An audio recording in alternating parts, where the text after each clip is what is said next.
Yeah.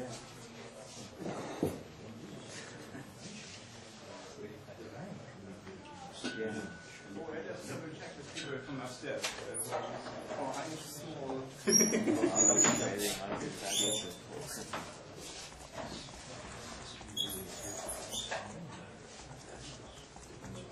Yeah. Depends on the spectrum.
Two quick things, perhaps, or one advance.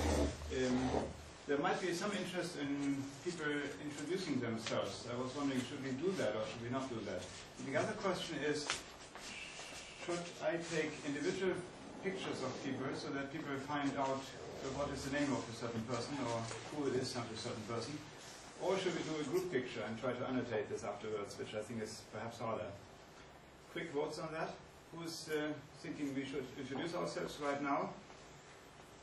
That is only a few. I like 1 and 2. What do you mean 1 and 2? So 1 is... Both? Yes. Well, then you gave 3 options. Take pictures. Yes? Yeah, that's what you are saying. There's only a few people who say yes. Who likes individual pictures? Oh, individual.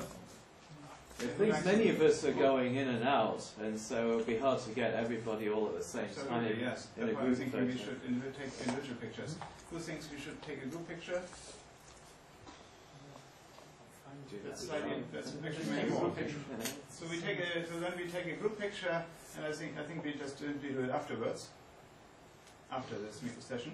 Although we may actually end up diffusing out again. Let's do it tomorrow morning, before you talk, right? It's not or after you talk, maybe.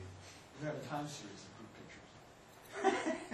Participant simulation. And anyway, I can take individual pictures anyway, or rather, I will try to take individual pictures of people, and we often have the situation that people don't like that, so you're welcome to send PDF files of yourself to me, but please do this quickly enough. So you can take a picture of this room already.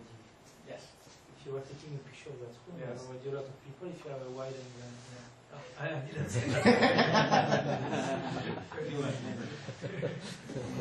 Perhaps, yeah, I do that. So, yeah. Thank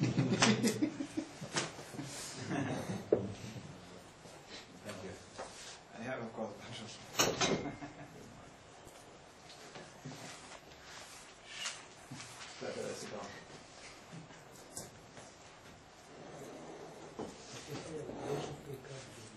Yeah, I know. Okay, so we will have 3 talks this afternoon. Sasha Brun will start talking about solar cycle and variability, and then Mansumi will present, and then Goring. So it's 25 minutes. Yeah. So I'm going to try to be quick. It's already mostly, hello everybody, it's mostly oriented to people who doesn't know the sun. So you may find that very basic for the one who actually knows about the sun. So just to give you a quick view of the various dynamical scales present in the sun. Here is a global view of the sun. You can see there are large features like flare, coronal holes. Coronal holes are where the magnetic field lines are open to the interstellar medium, and when we are close, they create tubes or helmet streamers, as we call them. Then if you zoom in, you will get this kind of rugged surface of the sun. It's called supergranulation. It's about 30,000 kilometers on the side, 30 to 50,000 kilometers. And then if you zoom even more, you will find this tiling of small convective cells at the surface of the sun, which is called granulation. I used to say it's the size of France or Texas, each granules, to give a sense of the size. So the sun is really paved by a lot of dynamical scales, and in particular of this granulation. At the same time that there is convective motion and transport of heat by microscopic motions, you have also magnetic features that range also from large scale, big stuff, to small scale and high points. But we will see that in better movies.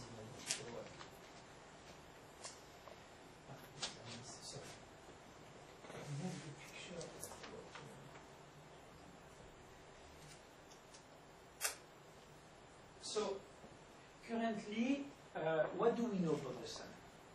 We are in a transition between cycle 23 and cycle 24.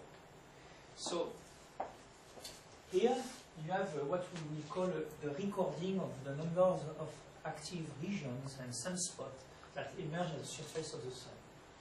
Cycle 22 peaked around 91, 92, was quite strong, then lowered, and you have cycle 23 started in 96, 97 period, then lasted more than 11 years, that's the usual cycle period of the sun, and we are now entering cycle 24.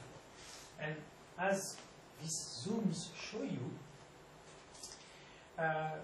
there seems to be some difference in rising speed of the various cycles. We just discussed that with Musomi.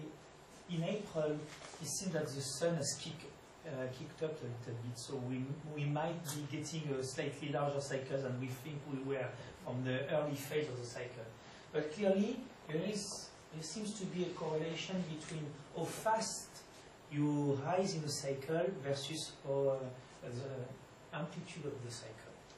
More interesting, this is, let's say, the global envelope of the cycle, and that's typically what we want to be able to predict. When will be the next maximum, and how big the cycle will be, because this has direct impact on several things. Astronauts in the International Space Station, satellites that have detectors, CCD detectors that can be impacted by ejection of particles. I will show you that the sun has also a wind. And also because perturbation from the electromagnetic field of the sun and from its activity prevent radar and communication by creating interferences. Quite interestingly, these active regions and sunspots, and I will show you a better picture on the next slide, emerge in what we could call the tropics of the sun, between minus and plus 30 degrees, migrate over about 11 years, but as we just saw, this 11 years can be plus or minus 3 years, toward the equator, and then the next cycle, this is the polarity of the field. You can see that in the northern hemisphere, the next cycle has a dominance of different polarities than the previous cycle. And another interesting feature, the global field, the poloidal field, reverses during the maximum of activity of the activity band. So that's something that not everybody is aware of, but the global poloidal field of the sun is reversing while the sun is actually maximum. And that's due to the fact that during the rising phase of the sun, the polarity of the sunspot that emerge as pairs, what we call the trailing polarity, as the reverse polarities and the polar field in the polar cap. So as the magnetic flux is being migrated toward the pole, the trailing one, the trailing polarity, comes and cancels the flux at the polar region, and then making the new flux for the next cycle. So this blue part here will generate the sunspot for the decaying phase of the cycle.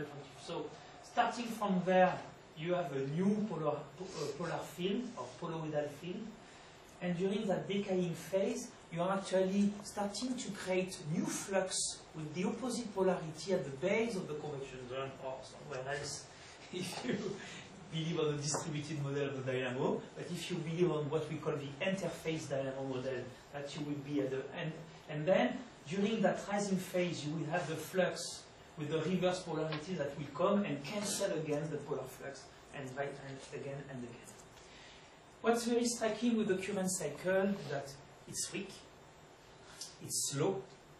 It has had for more than 2 years, over the last 3 years, we had almost 500 days of 500 spotless days. This is one of the most extended period of spotless sun that we have ever seen. And when you are a teacher and you want to show the sun to young students and pupils, and you come and say, I'm going to show you the sun. There is nothing on the sun. It's very boring, you know. Now, hopefully, it starts again. You have sunspot. You can show it. When you use what we call a very basic, you can do that with refractor. You project the light on the screen. Of course, never look at the sun with a refractor, otherwise you become blind. But you use the refractor, and it's easy with the shade of the refractor to know that you are looking pointed toward the sun. You put a sheet of paper behind, and where after the rays have converged in pupils you are looking through usually, it diverges again. And so you put the screen behind, and you will see the disk and of the sun, and if there are sunspots that are dark, you will clearly see them. There are other features that are more easy. So all this activity demonstrates that there is two types of magnetism at the sun.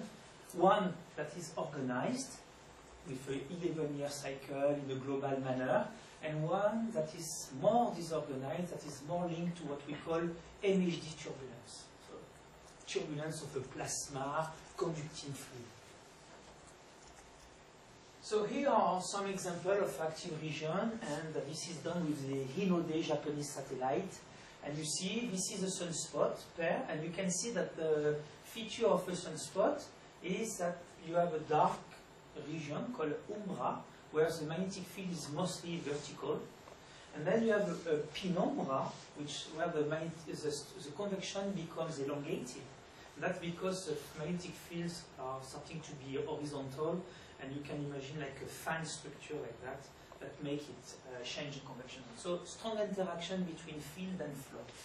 Then you can look more closely to umbra and the penumbra, and to have an idea of the interaction. So here you have the granules, again, 1,000 kilometers, size of Texas or France, and you clearly see that these granules become quite elongated, and then this becomes dark because the temperature is different, about 1,000 Kelvin less, and so you are out of the window you are looking at to get this information.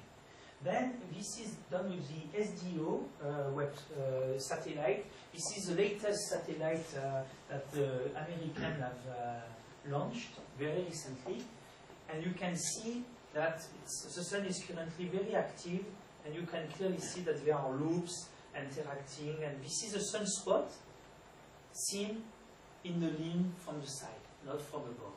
And you clearly see that it's active, a lot of magnetic field lines, and of course you see them because there is hot plasma that radiates. The bright spot on the figure are what would appear as black sunspot, dark sunspot. Well, here what you actually see is more the activity due to the radiated flux from the reconnection of magnetic field lines that generate particles that accelerate and emit light. So I can show you a movie of a sunspot on the side. I will show you that I have one where you clearly see how it's structured. And just to show you that one, this is a corona around the sun. So this is more the global field. If you mask the disk with a coronagraph, then you have an idea of two things. You have a general idea of the overall structure of the sun, and here you see what happened to a detector when ejection of particles hit the detector of the satellite. So you may wonder, oh, he hit the satellite very fast. Yes, because when you accelerate particles and the process of acceleration is due to reconnection and quenching of the field lines, and you have plasmoid and acceleration of the field lines, you can excite particles that reach relativistic speed, and so they will almost reach the satellite in about 15 minutes, whereas it takes 8 minutes for the sun light to come. Of course, the wind of the sun, that is about between 300 kilometers per second to about 1,000 kilometers per second, takes about 4 days, 3 to 4 days to reach the Earth. But in our case, when we excite very energetic particles, we can have speed 10th of the speed light or half the speed light. So you have what we call SEP, solar energetic particles. So I'm going to be overdue in time, so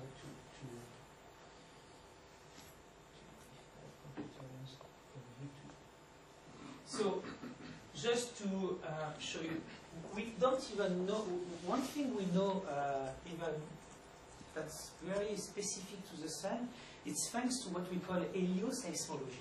The Sun is a big sphere of gas, and it vibrates with a period of about 5 minutes. Acoustic waves are propagating in the Sun, and because the Sun is rotating, these acoustic waves are actually Doppler shifted, and thanks to that Doppler shift, you are able to reconstruct the profile of differential of rotation in anterior rotation profile. And what we find that the surface differential rotation that we observe by just tracking sunspot, where the Sun rotates faster at the equator than it does at the pole, is also it's the case over the whole convection zone. I forgot to say that the Sun is made of 2 parts mostly, 70% in radius and 98% of the mass is just a stable zone with very weak motions called the radiative interior. Light is transported by radiation, heat from the, and then the outer 30% with only 2% of the mass, but 50% of the volume is convecting. So here, in the convection zone, the 30% that are external, you are differentially rotating, and in the radiative interior, this seems to be that you are in solid body rotation. So to go from a differential rotation to a solid body rotation, you need a transition layer, and this is called the tachocline, and we believe this is the source of the 11-year cycle where the magnetic field is stored. One other thing that is interesting, and it will be close to what we call ADA cells in the Earth atmosphere, we have meridional circulation. We have flows coming from the equator to the pole and coming back.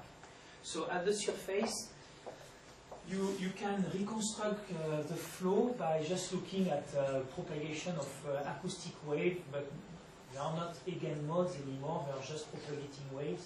And you can also again by Doppler shift find how the main flow is directed. So you see that it's mostly poleward, but when there are active regions, you can have locally a distortion. And if you plot as a function, the order of this flow is about 20 to 30 meters per second. And when you plot the variation of velocity as a function of unsigned magnetic flux, you find that you can get up to 10 or 20%, 10, 15% of variation of the meridional flow by the magnetic field. And here, if you plot as a function of latitude and depth, you see that it's indeed poleward, up down to about 2% of the solar radius. It's very hard to go deeper. But you can find, as the activity cycle gets stronger, some countercells. So that was just to give you a sense of the motions. Okay? There is convection and mean flows, differential rotation, meridional flows. And here it's just to give you, just to show you, this is a summary of the magnetic field that I told you. Here you will see propagation of the depth. So notice that the activity is yellow and blue at this cycle at the beginning, leading versus trailing, and when you are in the next cycle, in the northern hemisphere, you are blue and yellow. So there is indeed this reversal of magnetic activity. We also have, and that's where it's tricky, information. So why is it cycle 24 or 23? That's just because we started numbering them about the early 18th century. We started observing the sun and the sunspot at Galileo period. He is the first to record this sunspot, and some Germans did it also. And we went through what we call the Maunder minimum. And so you could say, okay, if we go for a Maunder minimum, no sunspot at the surface of the sun, so what happened to the dynamo? Actually, by looking at beryllium-10 in ice core, when you dig deep, you can reconstruct what happened during that period and notice if there is or not a solar cycle during that period, and that's due to the cosmic rays. The cosmic rays, these are energetic particles that exist in the whole galaxy, and around the sun there is what we call the heliosphere, which is a kind of a magnetic cocoon, and this magnetic cocoon changes in size when the solar magnetic field become weaker or stronger. And so the flux of cosmic rays that hit the Earth is more or less anti-correlated with the solar cycle. And so you can reconstruct and look at that period and see the 11-year cycle was still going on. And indeed it was. And you can here have the minimum and maximum of the 11-year cycle during this period. And so there is something very tricky and an information that you get from the Maunder minimum, and you are also getting right now with the current transition between cycle 25 and 24, that it may be that there is some decorrelation between the surface activity of the sun and the 11-year cycle. So it's tricky, but it's possible that it's not always perfectly in phase, or at least it's not so straightforward that the lack of surface activity is translated into a lack of working 11-year dynamo, but perhaps what we were missing during the Maunder minimum was just the small features, and that we had small features that they could not observe at that time. So, but it's important to understand. So, supposing dynamical sun. Question: what are the processes at the origin of the solar cycle, activity and dynamical behavior? Turbulent convection, solar cycle, magnetic activity, differential rotation, meridian circulation. How to handle the high data flow of INODE, SDO, and other experiments that deliver high resolution, both spatially and temporally, data of solar physics. Just to give you an idea, the SDO satellite is currently downloading on a daily basis 5 terabytes of data. So every day you have to deal with 5 terabytes of data. That starts to be a lot to handle. So there are two complementary approaches. Model using assimilation data in order to be able to predict and anticipate the evolution of the dynamical system. Agreement with observation data is key, or making physical models. So I think I'm starting to run a bit late, so just to show you forecast. Yeah. I started, we were late, and it was 50. So here is the solar cycle in 2005. What was in September 2006? What was the prediction of the next cycle? It should have been maximum in 2011 now, and it should have been a cycle that was stronger than the previous cycle. Okay. So you can decide to do ensemble prediction. So when the cycle panels 23 met, and they said, well, it should be, it was supposed to be a strong cycle, cycle 23. It was actually not the case. And for cycle 24, there was a large spread, either a weak cycle or a strong cycle. So there was some discussion with Mosomi, so she will come back on why some people were predicting strong cycle, why others were predicting weak cycle. Recently, there was a paper in 2008 by Sasha Kosovichev and PhD student on Kalman ensemble prediction, and they were predicting more or less a small cycle with a maximum in 2012 and the end of the cycle in 2020, but I think that even that is not correct anymore. And here I'm going to show you Hathaway prediction. So in 2007, things didn't change much. In June 2008, the cycle was shifted already by almost a year, and the amplitude had lowered a little bit. In February 2011, the cycle has shifted by more than 2 years, and the amplitude has dropped by almost 70%. So, difficulty of prediction, to say the least. So, at least he's correcting his data. But, clearly, the cycle, solar cycle, is not working very well here. So, the panel 24, they learn to adapt. They have two different scenarios. As I said, faster the cycle rise, higher it will come. So if there is a slow rise, and you can change and shift the cycle. Currently, we expect the maximum cycle to be in 2014. On what are based those predictions? It depends. Some are based on the strength of the polar field. Others are based on the models that Mossomi would describe. They were trying to do physically based models, but right now, depending on how you play with the parameters, you can get different answers. So we are trying to develop more realistic models. One information that's important is the duration of maximum of activity. There was this very nice work where they have looked at duration of ground maximum. We were currently up to recently with a very active sun, and the idea was to say, are we or not abnormal with the current high activity? And clearly, we have been running for more than 80 years now with a very strong sun. So, find that the current ground maximum has lasted usually longer, 65 years, and we expect that it will terminate within the next half century. Well, that's very easy to make a prediction of that. But based on the previous cycle, people are expecting the sun to go into a minimum of activity at a certain period. So, of course, I'm not going to go too much into that.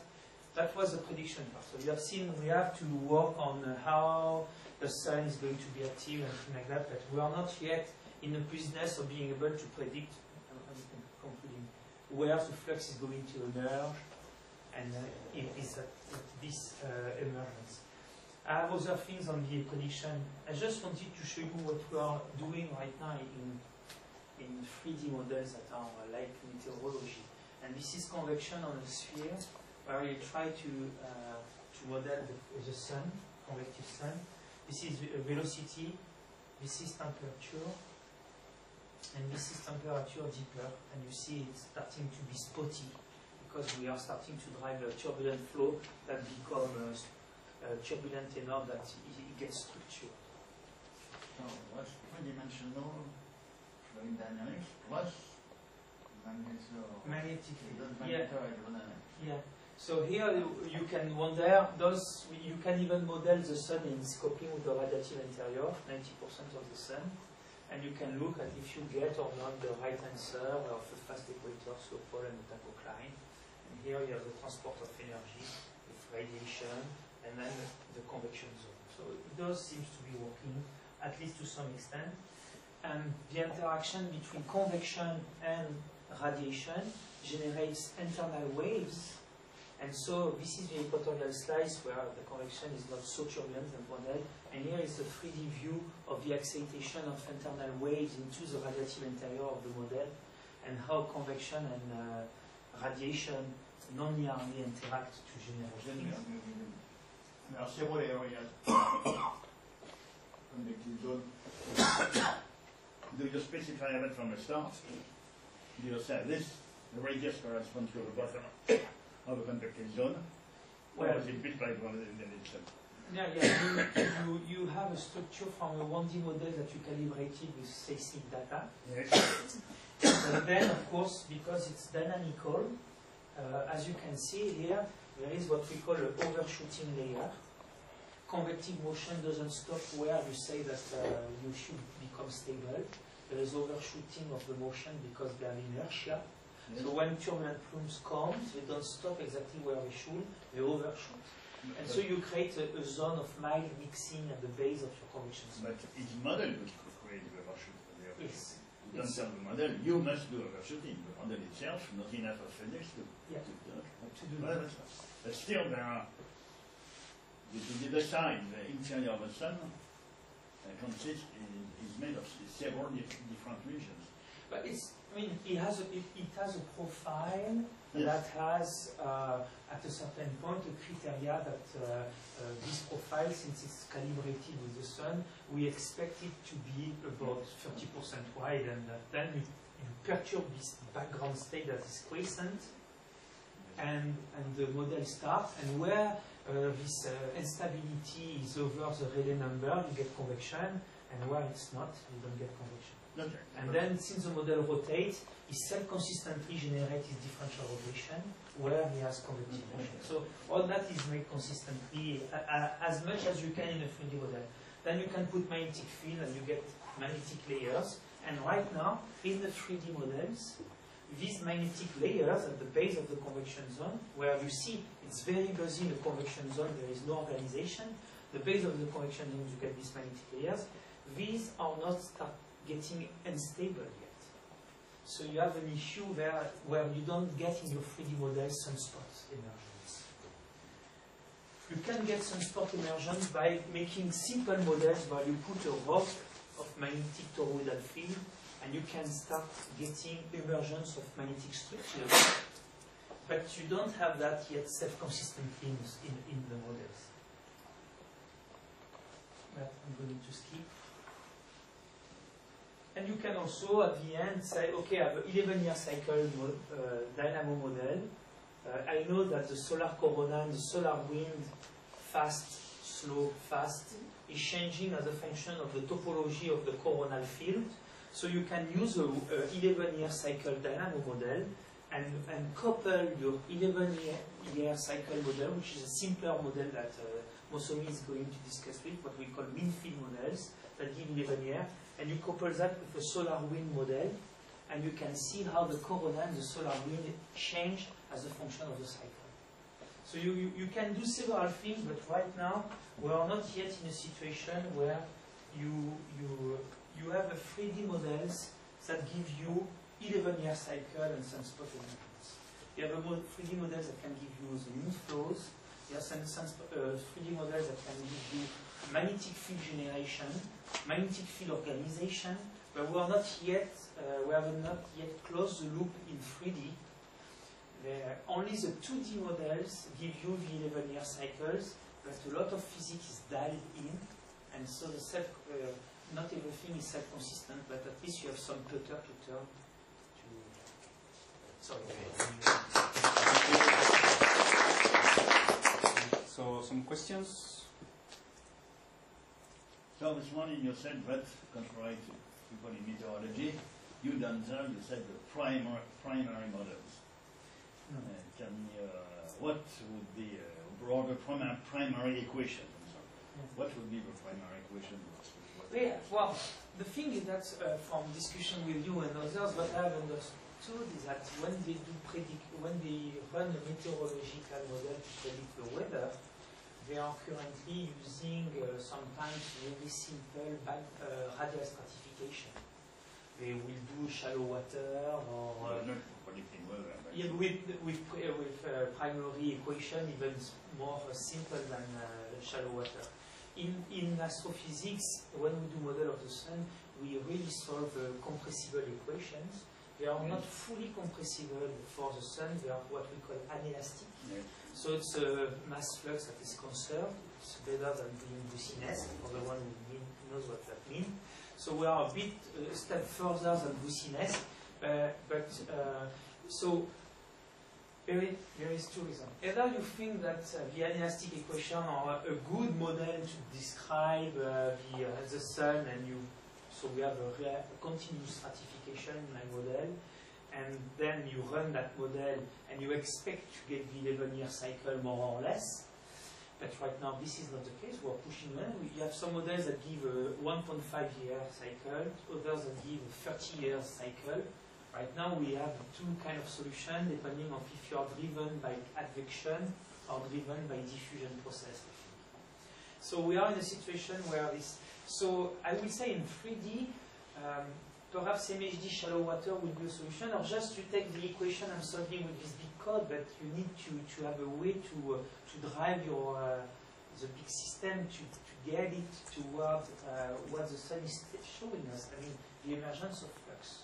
Right now, in 3D, nobody has been able to lower the diffusivities or to run the model with high enough turbulence level to be able to get sunspot emergence in a self-consistent way as part of a full dynamo run model. It's clearly one of the goals of the solar physicists in the next 5 or 10 years. But right now we don't have that. So it's why we are relying more on the work that Mosomi and others and Loren is doing, is using a simpler 2D model where at least you have the 11-year cycle, but here you don't even need the emergence of flux. You just assume that what you get at the base of the convection zone is what you observe at the surface.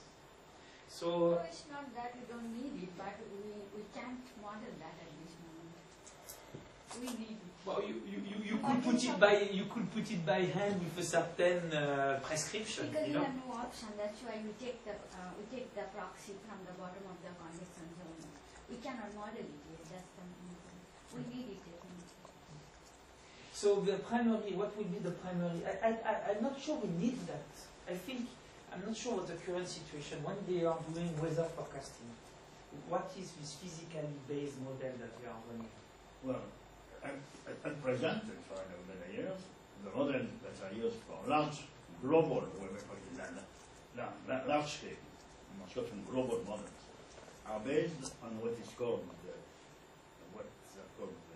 primitive equations, which is totally deceiving, because the so-called primitive equations are based on a number of hypotheses, the main two of which are first, that the fluid is in hydrostatic balance and vertical, at any point pressure proportional to the weight of the air above, and this I mentioned is incompatible with convection, so when the temperature profile becomes in a certain stable, convection is triggered, but that's out of the primitive equations of what is equation.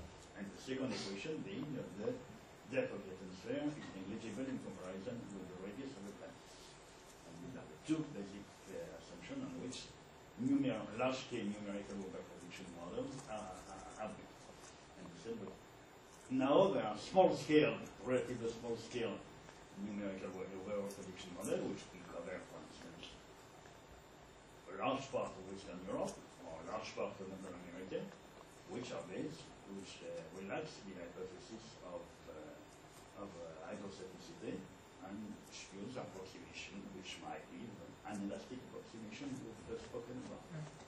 So I think currently there are no equivalent to the primitive equation in MHD context.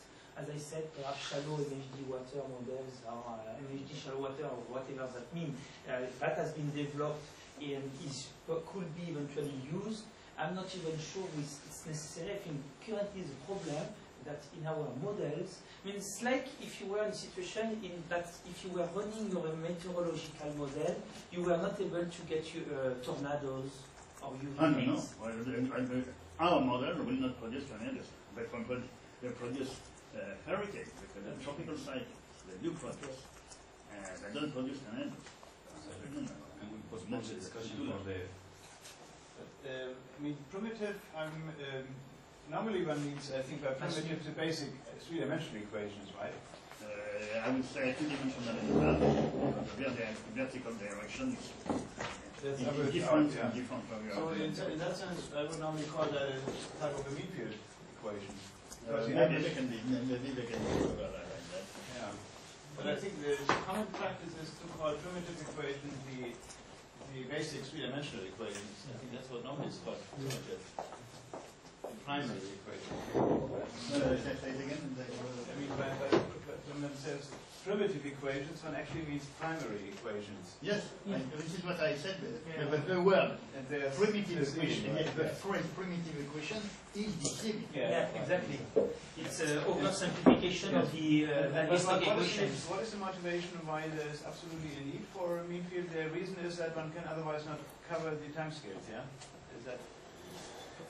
I'm not even sure in our case we need that. I think what we are missing is really to get the right dynamics. We don't have the sunspot in our models.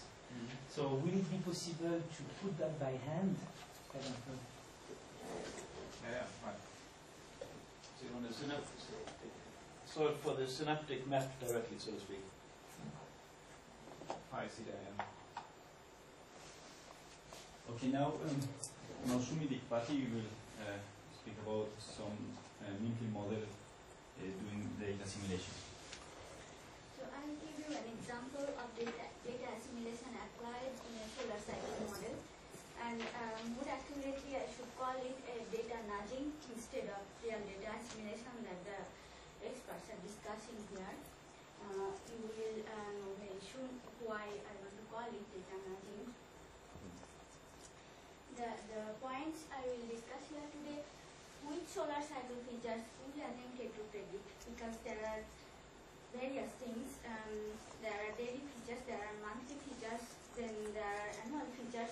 Which one we could even attempt to predict, and then what model we should use, we could use for predict, and how we process the data that we want to assimilate in the model, and the present status of the prediction shall described in more details. I will just briefly go through it, and what refinements can be done further for improving this data assimilation or data from data nudging to move towards more real data assimilation.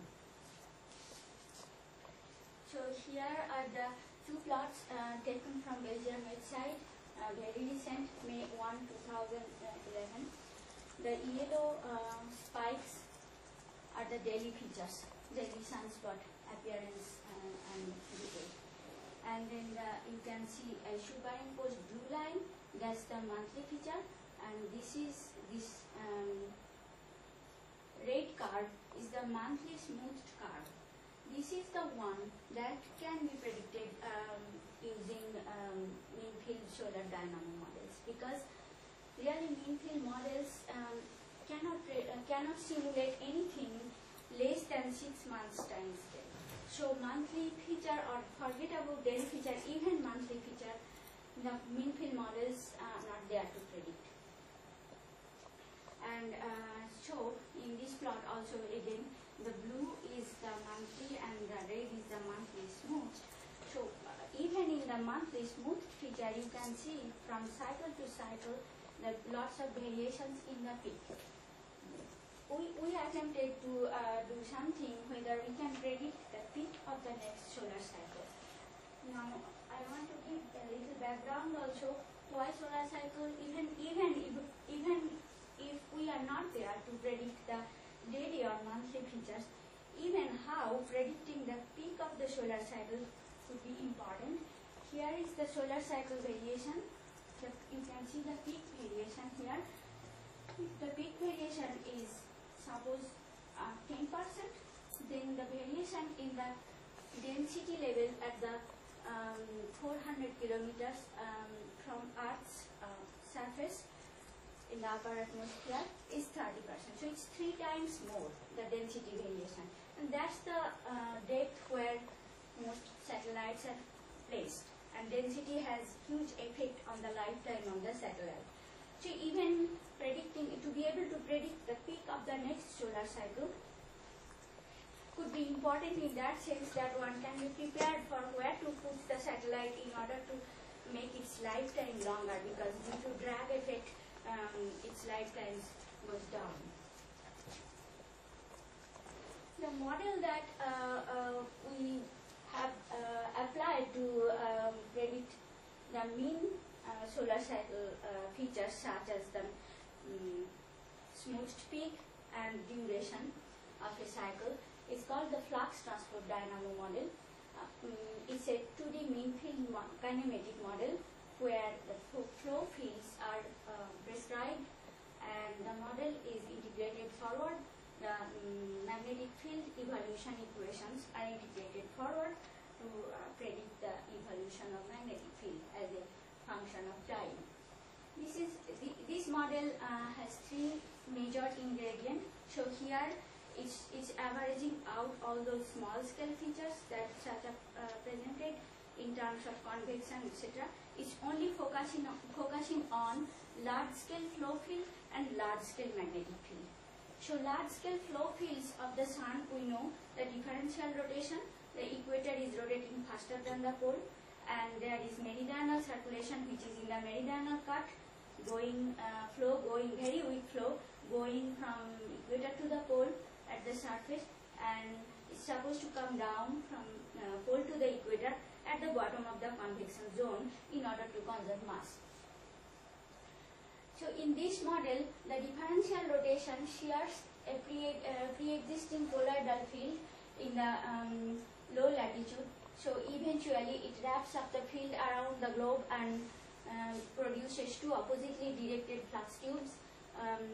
These are the strong spot producing field. When they become buoyant enough, they erupt to the surface due to their buoyancy and produce an opposite polarity bipolar spots at the surface. Then the spots decay, and when the spots appear, actually it reverses the field there already.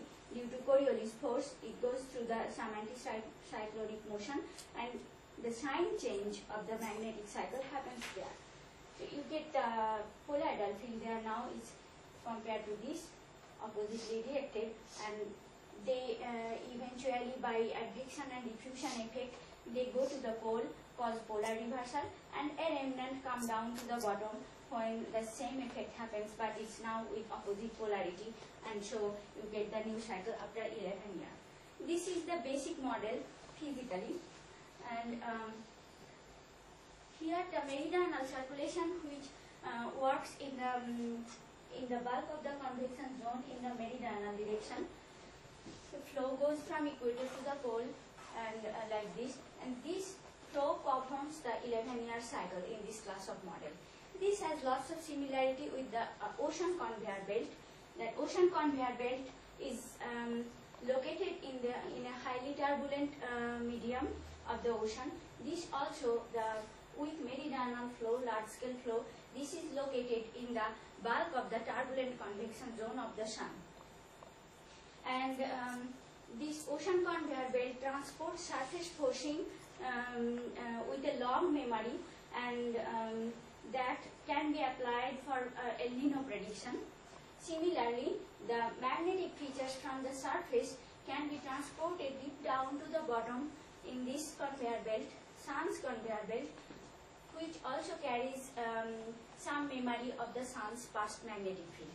Using that memory of the sun's magnetic field, the cycle has been predicted in this class. Well, just as a remark, your scheme on the left is also very similar to what exists in the Earth's atmosphere, not the ocean, and which is called the Hadley circulation, Exactly, which yeah. only extends in the case of the Earth to about 30 degrees latitude, but in other planets, for instance, of Venus, which rotates very slowly, it extends to latitude, say, 70 degrees or something like that. So it's very similar. Yeah, exactly. And using that similarity, we are trying to here understand whether using those similar features and memory, whether some features of the solar cycle can be predicted. So I probably should not go too much details into the equations. This is mean field dynamo equation. Actually, this is the induction equation, and then applying mean field theory to it, we get the mean field dynamo equation, where you have an extra mean field term, and now this eta is turbulent diffusivity, and this is molecular diffusivity, but this is now turbulent diffusivity after mean field approximation, and it gives rise to a term called alpha effect, and that is the source for the colloidal field. Differential rotation produces the toroidal field from a pre-existing colloidal field, and you need to produce the colloidal field back again in order to get the dynamo in the loop. And in axisymmetric regime, you can decompose the magnetic field and velocity field both into its toroidal and colloidal component, as well as meridional and azimuthal component, and then you can incorporate that into the equation. Flow fields are prescribed from observations. Again, I should not go into too much details of the boundary condition. Just the colloidal and toroidal equations decomposed from the mean field dynamo equations are in this form, and this this is the term.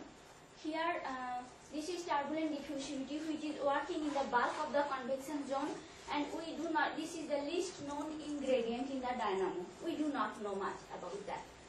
And there is this flow field, differential rotation. We know quite well from helioseismic observations down to 0.2 solar radius. So this is pretty much untouched.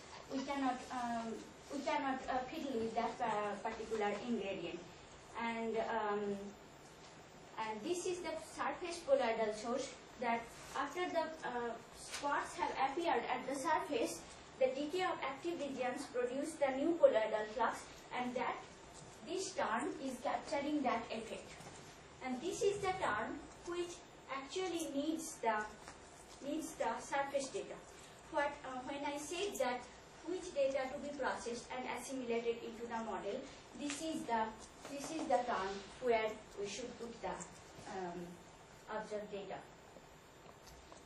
And in a self-consistent dynamo, we take this term using this kind of formulas, that it is these two locates that the term alpha effect in a very thin layer near the surface, and this is its latitude dependence, and this is the quenching due to magnetic field. Now,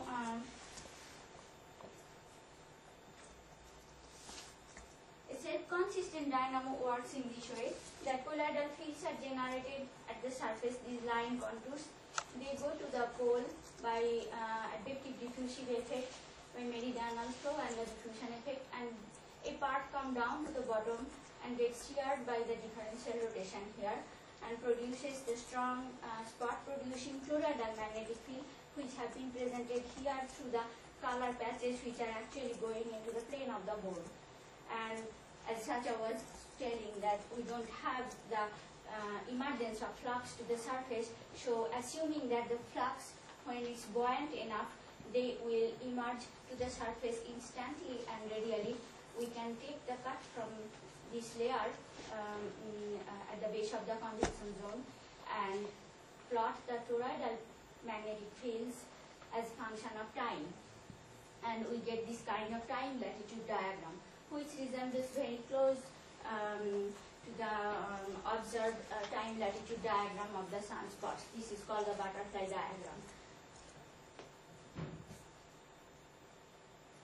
Now, to construct the surface colloidal source, we in a model where we will do the data nudging, we treat that term. We no longer connect from the bottom of the convection zone to the surface the flux eruption of instantaneous and radial process.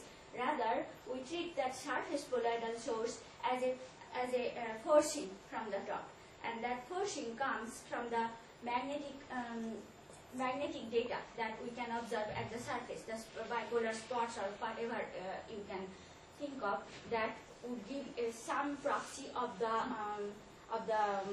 decayed active regions at the surface.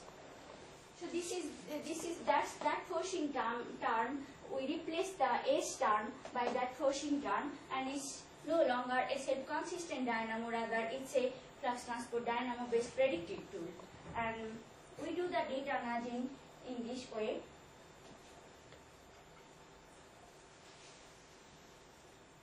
Both of them run together. Yes, the surface magnetic data we have only for last 3 cycles, but we have spot area data and spot number data for much longer term. Spot area data we have plotted here, that can correlate with the magnetic bipose data very nicely and linearly. So if we take the spot area data for past 12 cycles, this yellow dotted dash line is the original data, where you can see the variation in the peak, and this is the observed data. Variation in the peak as well as the variation in the length of the cycle.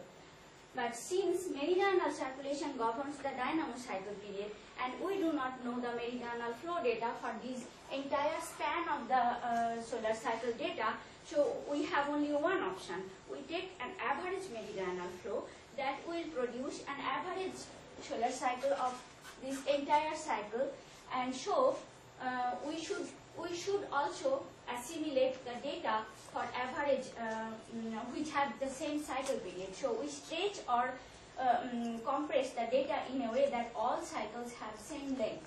Otherwise, we are imposing, the dynamo has its inherent cycle length, and we are imposing another cycle length from the data portion. And if we do that, then we cannot, at a point, the two cycles will go on and will interfere with each other in a constructive or destructive way, and we cannot rush it forward for a longer term like this.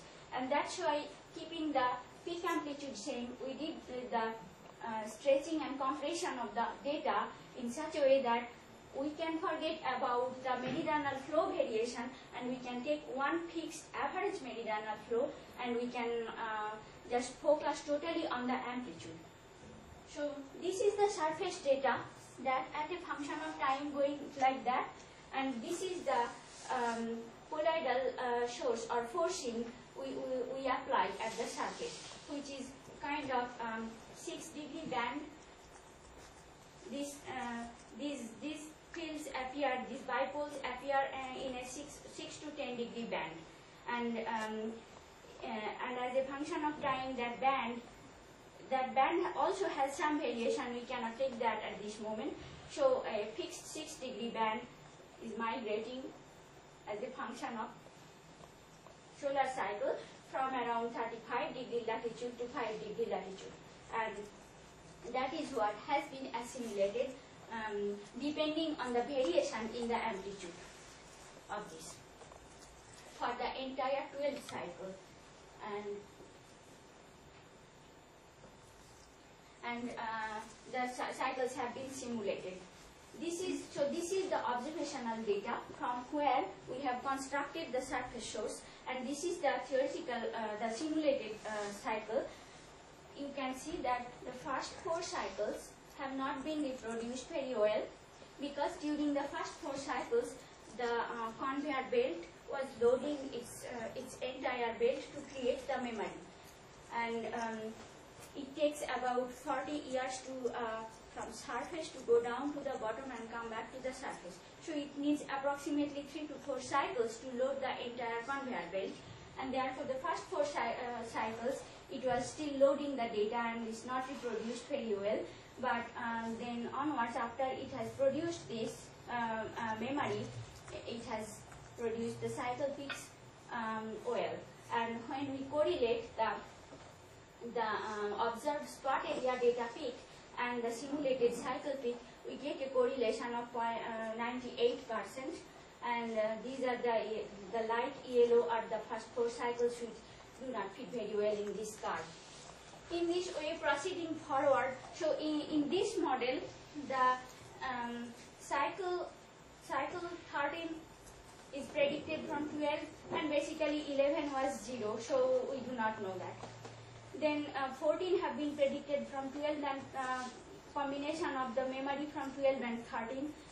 15 has been predicted from the combination of the memory from 12, 13, 14. Mostly 3 cycles are most effective in predicting the next cycle. In this way, since we know 21, 22, 23, we proceeded forward and taking 3 different way of feeding the surface data, we got cycle 24.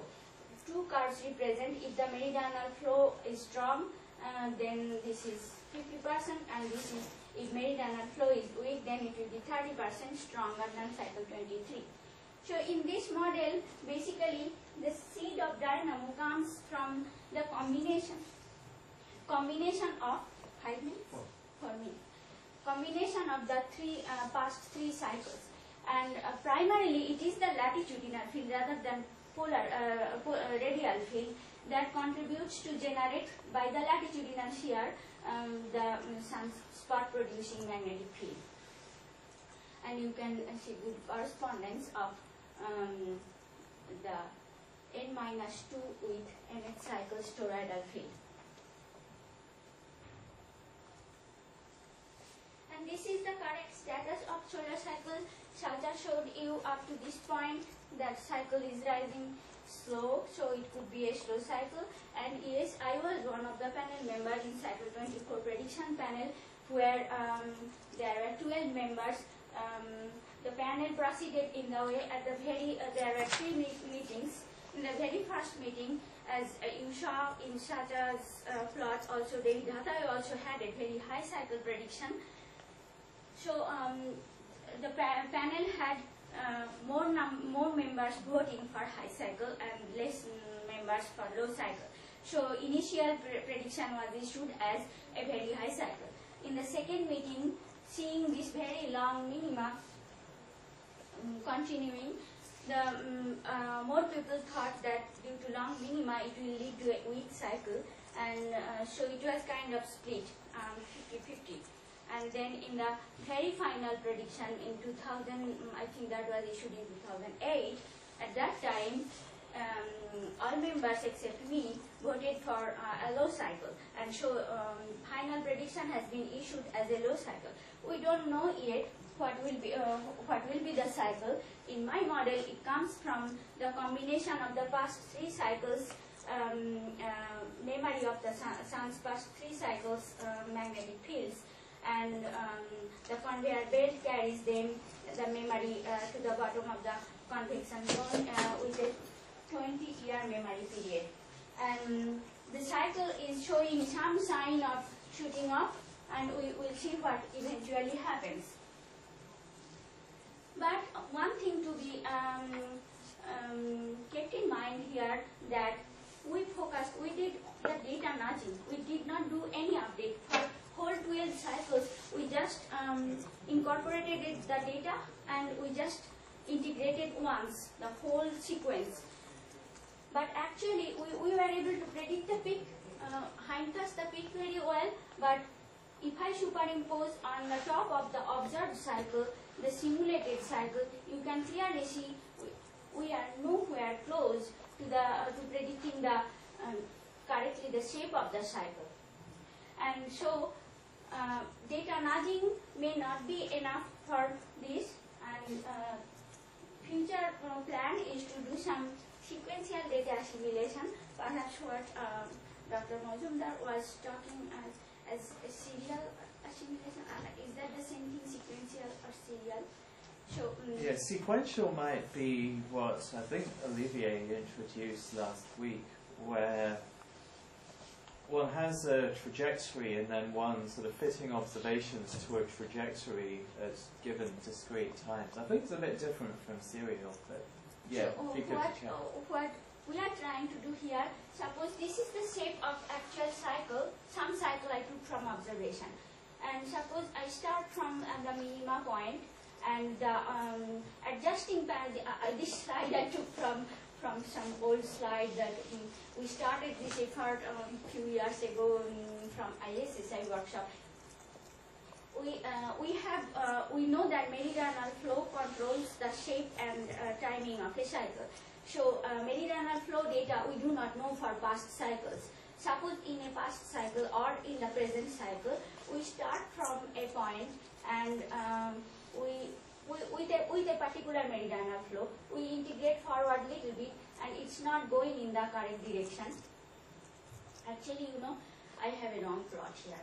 I better draw this is variational. I draw the sequential plot. So suppose this is the real cycle, and we start from this point and proceed forward with a certain meridional flow, and we go in this direction. And suddenly this is not going to produce the shape. And so at this point we compare with observation, we adjust the meridional flow, which is variable thing, we do not know yet. We do not know the diffusivity also, but we cannot do together 2 things, so one at a time. Suppose meridional flow. And then we change the meridional flow in such a way that it's going in this direction. Still it's not right, and we compare at this point, and we adjust it again, and in this way we get some curve. And then what is that sequential? You're plotting spot area, but that's not a variable in your model. So what is it you adjust to get My model has three ingredients: differential rotation, meridional circulation, and turbulent diffusivity. Now, turbulent diffusivity is the least known thing, and so at this moment we are not touching it. Meridional flow is also much less known than differential rotation, but since we have now a full cycle 23 meridional flow data, suppose we are trying to reproduce the cycle 23 shape. As previously I showed, we were able to only present the, predict the peak, but not the shape. We are nowhere close there. So we are trying to suppose predict simultaneously the shape and amplitude and timing. Then meridional flow governs the timing in this model. And if I start with a certain meridional flow amplitude and shape also on the streamlines also, suppose we start with a certain flow, and then this is again maybe I will use another. So we start with this, and suppose we have a very high flow speed, then it will go faster, and then it's suddenly very off from this red curve. Then we slow down the flow a little bit, and then it goes like this, and it's then again off from the curve, and then we make it fast again, and it goes here. And in this way, we try to simulate this curve. And we do several such experiments, and then take the ensemble average of that. And we take the ensemble average of the flow variation also. In the way we varied here as experiment, and one ensemble, and then we do another ensemble starting from a slightly different state here. In this way, we get several ensembles, and the flow that matches with cycle 23 observations closest, that curve we take for the cycle 23 prediction. And in this way, we should do the future cycles also. So now, in my opinion, that it is more important to predict the sun's large-scale flow field if we really want to predict the large-scale solar cycle features more accurately.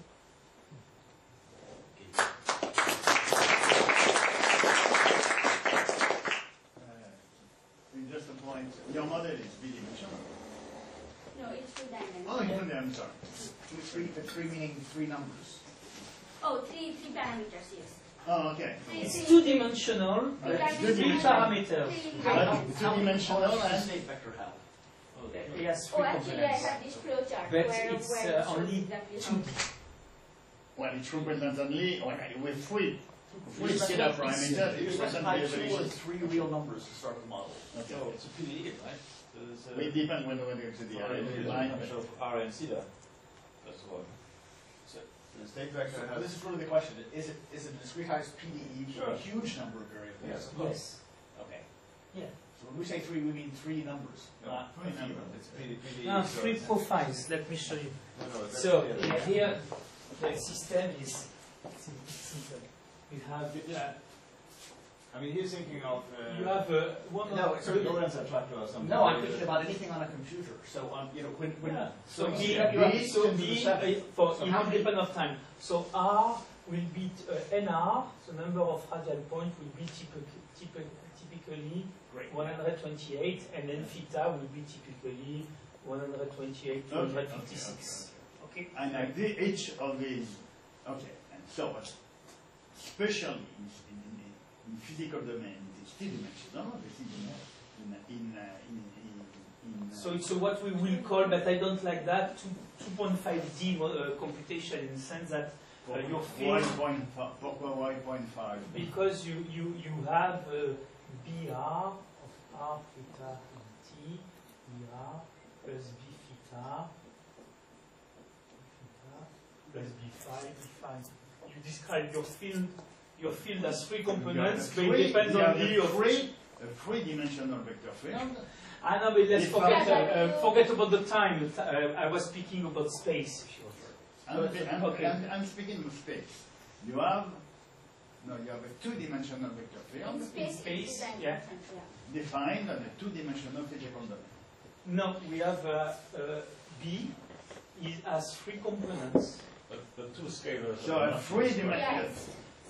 Yeah. It's Il y a a complete three-dimensional vector defined on a two-dimensional geometrical domain. exactly. But these are not all independent. Which is the These are two. No, they are not independent. Okay, because you have Only two independent. you have two. We are only two of dependent. Okay. Because of relative of B equals 0. Okay. So you have only two independent, and this is defined on a meridian plane. We have a theory, which is the equation on the left, and you have a model, which has 2 to the 15 different real numbers which specify the state of the model. It's a finite dimensional real valued vector, right? Once you actually discretize it. Yes. And that's the thing you're doing a simulation on. What we are currently, and I think Lauren will make that a bit clearer in the language you are used to use for data simulation. Right now, what Mosomi did is that she evolved. Can you go back to your equation with the set of equation? Yeah, here. As you can see in this equation, for A is a potential vector, it's just BR and B theta because you take the curl of this quantity. So as you see, you have the evolution for A that depends on, so this is a PDE clearly, huh? And you have a forcing, this F term is what she called data nudging, and I agree with that statement that F is derived through a kind of fit to the observations. So as she evolved these two equations, she has a forcing term that take a certain functional of the observations. So it's not really like you will do normally. Normally, a real nudging term will be something like B model minus B ops over a time scale tau. And you will do that normally for a real basic nudging. You will try to make the model, if all the other terms will be 0, dB model over dt will converge to the observation on an exponential time scale. But that's not exactly what you do, but it's close to. Because this F term here, this particular model that you are doing, is actually what, to some extent, makes the dynamo move. Ah no, you have put alpha effects also. That's the bottom alpha. Well, okay. But that will be kind of the way of to closing the dynamo loop.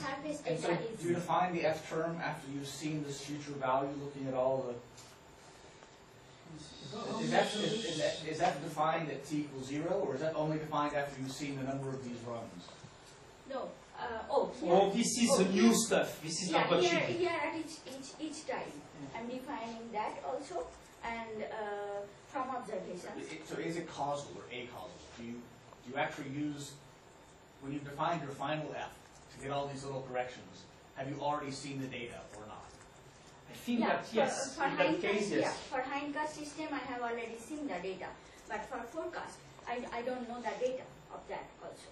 So right. That's also an unknown. So what do you do when you want to forecast then? Then, as I said, in that assimilation of the data will not affect currently my model, because that's, in my model it comes from the past 3 cycles. It has a memory. So whatever I put at this moment to make the model run forward is not that important. Rather, it's more important that how meridional flow is varying in the model, how it's taking the magnetic field through the conveyor belt. But definitely, I do not know. I do not know when I am proceeding forward with that. I do not know that forcing up to the after the present. I do not know. But it doesn't matter. Even if I put that 0, the model will run with its past memory. If I put it 0, now I will not be able to predict after n plus 12th cycle, because then it will get 0 there. So this is, in this model, this is one thing that I can do by doing the... And so when f is 0, do you know whether or not the model admits a trajectory for some initial condition that does the right thing? That's where I think in our model there is something I don't like, and the fact that she didn't use the fact that there is variability in the data set to actually change the parameters of her model. So Well, she's not really, using the observation to actually say, let's modify by constraining your 11-year cycle. When I proceeded to, this is up to cycle 23. When in 2006 I was doing the data nudging, I knew the data up to this solid curve, and the dotted curve I just extrapolated and I found some data, and I did 3 experiments with exactly similar like 23, with 0 and with a very huge 1. It did not make much difference in the prediction of that particular cycle, because it's not that that particular cycle is dependent on that data. That data will come to the bottom to produce the new cycle field after 20 years. So that way I made the model go through. Is it quite likely that there is no well understood connection between the mean field that you're modeling and the spot area that you're eventually observing? And evidence for that is the fact that if you let the model freely develop, you get a cycle shape which is always quite different from the actual cycle shape. That's right. So it never really comes out naturally unless you manipulate constantly, isn't that right? No. So maybe that is... in order to get the cycle shape, you need to know the meridional flow variation. Since I took the meridional flow as average meridional flow over the entire 12 cycles, so I cannot, other than the peak, other than using the memory effect, I could not use any other effect. But that's just, of course, a hypothesis, and there's no check on that at the moment. That the meridional circulation really changes on such short time scales like this. Meridional circulation, where is that? Meridional circulation changes the peak also to some extent, but peak, mainly the amplitude in this model comes from the memory of the sun's past magnetic cycles. Meridional flow affect to some extent, and you can see the 2 experiments done here with a high flow and with a low flow, and you can see some variation in the peak.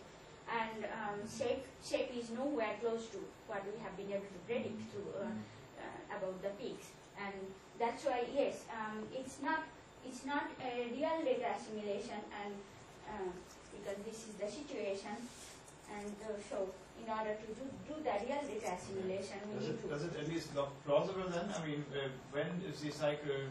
When is the circulation suppressed strongly? You are just changing the speed, not the shape of the meridional circulation, right? No, we could do that also. But you're changing only the overall speed. Yeah, at this moment I started. And then, how is it changed? When is it reduced? Does it make sense? That needed another experiment to check how fast the model responds to the change in the meridional flow. That part so far I have been able to do, and the model responds to the meridional flow in 8 months, approximately 8 months to 1 year within that, and therefore these runs also, if I do less than 8 months change, I won't get anywhere. So I have to do changes in after 8 months at least, and in that way I can proceed. Is it possible to think about your model, your numerical model, and the dynamical system?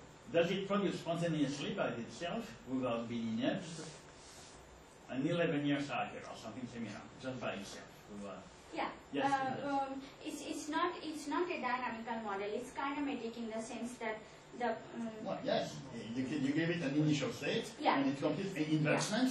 It is what is called in mathematics a dynamical model. You give it an initial state, and provided it computes it determines a temporal evolution. So in that sense, it is what it produces 11 year, and through the meridional flow variation, it also produces the variation in the timing, like 9 to 14 years in the case of the solar cycle, and it produces the variation in the peak. It is not exactly periodic. It is not exactly periodic. Does it have sensitivity to initial condition? If you put a small perturbation to initial condition, what happens to that perturbation? Does it amplify to become to saturate to very large value? Does it eventually damp? You put a small perturbation on the initial condition. Small perturbation in the initial if it's less than 9%. Yes. That I have estimated. If it's less than 9%, then it damps out. But Oh, if if it's small, it then out. yeah. If But it's how more- many have you, so, the thing is, percentage, so you specify 2 to the 15 numbers, this initial condition, Mhm. and then you let things run. So this question is, there's some perturbations that tend to die out. Yeah. But really, But that's generic. Perturbation, How long you mean have you- perturbation on top of the mean, right? Because No, because just I two different trajectories, just two different trajectories in your 10 to the 15 dimensional space. Do they stay close together? Do they come together, or do they spray apart? if it's I'm solving the mean equation and the departures from the mean. Now, if the departure from the mean is less than 9%, then that perturbation dams out.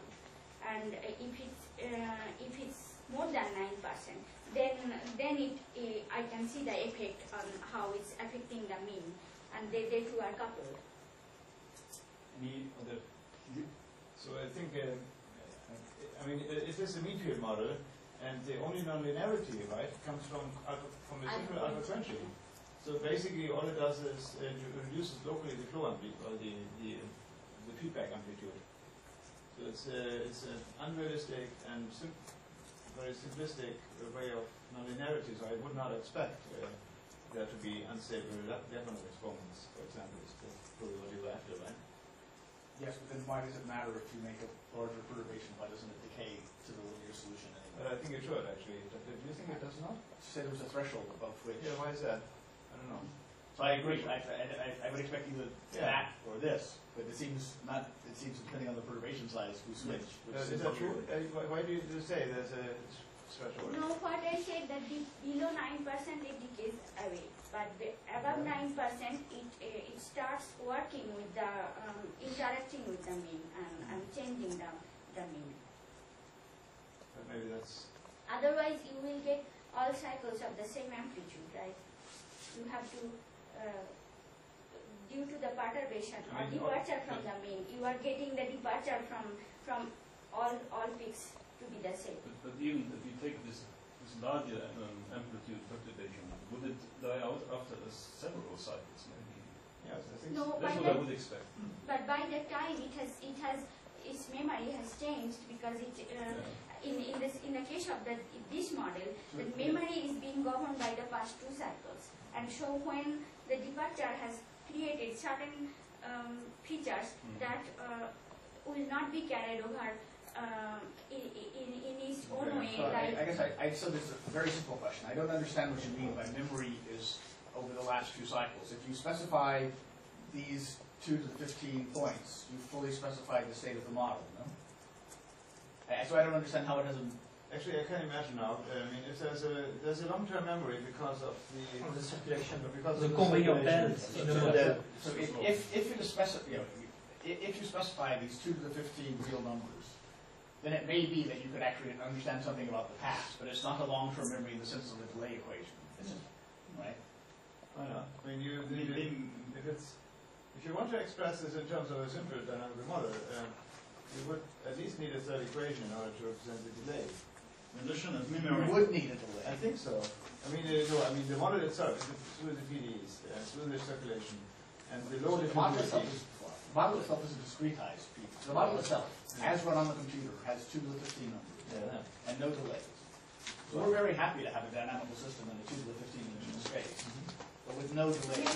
maybe Dr. Tala don't help me because I think he understands what I'm talking about. The memory of the conveyor belt, like the great ocean conveyor belt, carrying the Yeah, surface features. Well, But of course, continuate in time, but and typical time scales over which features are maintained. But otherwise, I would say that the word memory in the context of dynamical systems is, I would say, is uncertain, is rather vague. There are quantities which are very useful for interpreting the behavior of dynamical systems. These are the so-called Lyapunov exponents. Maybe we follow it. So have you computed them for the system? no, I don't compute that in a mean field model. I just rely on totally on the alpha quenching as the only non-linearity. And as you know, in the we learned in the morning class there that this is one of the drawback of the thing that we have to make the model very close to linear in order to do this long-term data analysis. Otherwise, we won't be able to do that. And in order to do that, if we are able to do that full dynamical model with full non-linearity, then we will be there to predict the daily features when tomorrow there will be a spot and it will erupt or not. But we are not there yet in terms of model. So I think So, continue with the discussion or with the talk? What do you think? The next talk and then we have a discussion. We have another discussion, another talk. Perhaps, it's part of the discussion. Perhaps it will help that you show what you are doing, because that's in the continuity, it's an infeed, but he has an approach that is more like you're doing in that simulation. So you will perhaps get some. Well, I just wanted to add something maybe on this. There's a paper by Charbonneau and another guy, I don't remember the name, who looked at a similar model as you, where the only non-linearity is also an alpha quenching on one of the source terms for many values. And he looked at it as with the point of view of dynamical systems, really, and he models it with iterative maps and things like this, and he finds some chaotic solution when you have a control parameter, which is the intensity of the source term, for example. Yeah, that's He what finds exactly that when I you was trying increase to the do. source term, he finds a bifurcation, period doubling, things like this, which lead to chaos. Really. Okay, well, what is the source term? Is it the alpha parameter? Is the S? Yeah, he did S in term, exactly in that parameter. which is more or less an alpha term, which is responsible for the But colloidal This regeneration. source parameter, is it actually proportional linked to an energy input into the system? Yeah, Yeah, it's proportional. that is producing eventually the. Yes, it's just this only non-linearity apparently could be also. And he computes the Lyapunov exponents, everything. The Lyapunov exponents have nothing to do with predictability. So, nothing. So I think it would be No, but it useful. can characterize how chaotic the solutions are. The Lyapunov exponents essentially show you only about infinitesimal perturbations, and as long as it's infinitesimal, it doesn't limit predictability. But it just, I understand this idea you can make the model more complicated and it would be interesting, but it would just be a little bit just for this exact piece of code, just to make perturbations, just whether they die away or not, I'm still not clear on. And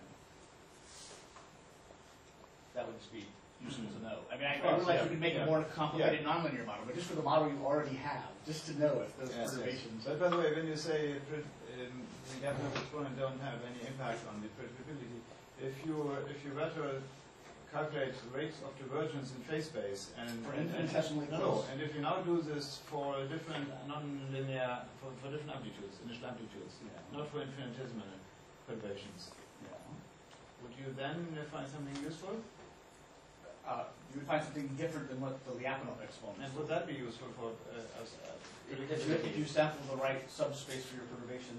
Yeah. Okay. Right. Yeah. Okay.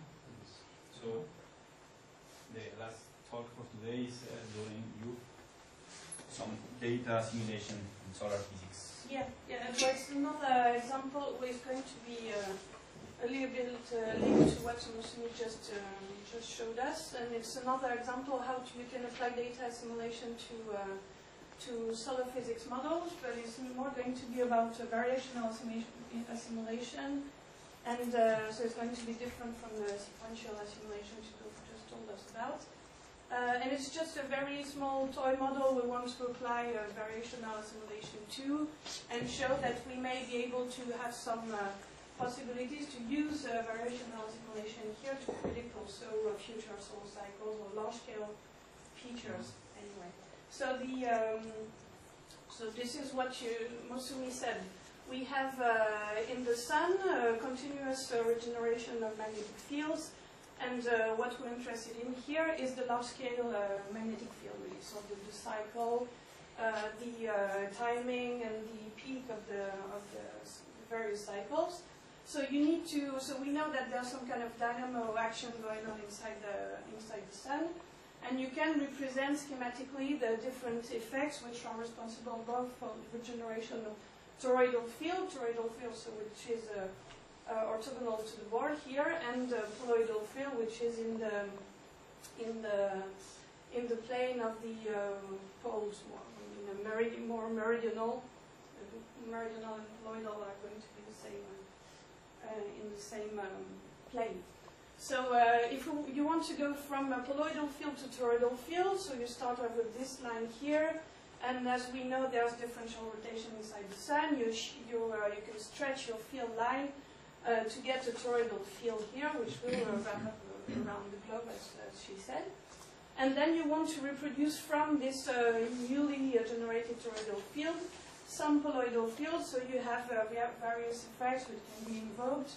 Either the Baker-Clayton source term, which is linked to the appearance of tilted active regions at the surface, so this is what Mosumi used. I think that you might also have used the alpha effect inside the base of the convection zone. So the alpha effect is more linked to the helical motions due to convection inside the convection zone. So it might be close to, appearing close to the base of the convection zone or in the whole convection zone. Well, it's due to small-scale convective motions which can have an average effect on the large-scale magnetic field. And this is just to show you, if you use some of these simple effects in a numerical model. So you have the omega effect and the alpha effect, which are both responsible for regeneration of field. And this is a small scheme where you have just a cut of the meridian plane here. So this is the pole, the equator here. So you cut through the sun, and the colors will be the toroidal field, and the contours are poloidal field. So it's just to show you that with these two effects, this is a numerical model, you have cyclic behavior, you can reproduce some kind of large-scale magnetic cycle that we see in the sun. So the idea we had is to try to apply data assimilation in this kind of models. Okay, so these are the basic equations. So I'll just show you first the direct model we're going to use, then what we want to do exactly with this variational data assimilation, what we did, how we did what we did, and then some results. So what we use is an alpha omega model. So it's related to the effects I just told you about. We use toroidal, poloidal decomposition of the field, and we use a Cartesian geometry, so you could see more or less x as the depth, or something related to the radius, y as something related to the latitude, and z would be more the longitude. Okay, but this is really a Cartesian case where you have exactly the same equations as what we have in the polar case, and so you can introduce this decomposition into the induction equation that we showed, and you have a coupled system of PDEs. One which concerns the poloidal vector field, the poloidal potential, and one concerning the toroidal field. So this is Bz, and A, the poloidal potential, from which you can get Bx and By. Okay. So these are the two equations. Here you have the diffusion terms. Here you have the alpha effect, which is responsible for the regeneration of poloidal field from toroidal field. And here in the V, you have the omega effect, because V is related to more or less rotation, okay, differential rotation. So by this stretching of the poloidal field lines, you regenerate toroidal field. Okay, and this is also a kinematic model, so you prescribe the velocity fields for the whole computation, and you don't vary it in time, you just prescribe the shape of the functions in x and y, and you can run your model with this, with initial conditions and boundary conditions. So what we use for initial conditions are a dipole field at the beginning, and for boundary conditions you put both the toroidal field and the poloidal potential Z to be 0 at the different boundaries. So this is really a toy model also for this. And we use a constant diffusivity, so it doesn't vary in space, it doesn't vary in time.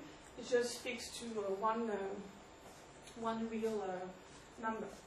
Okay.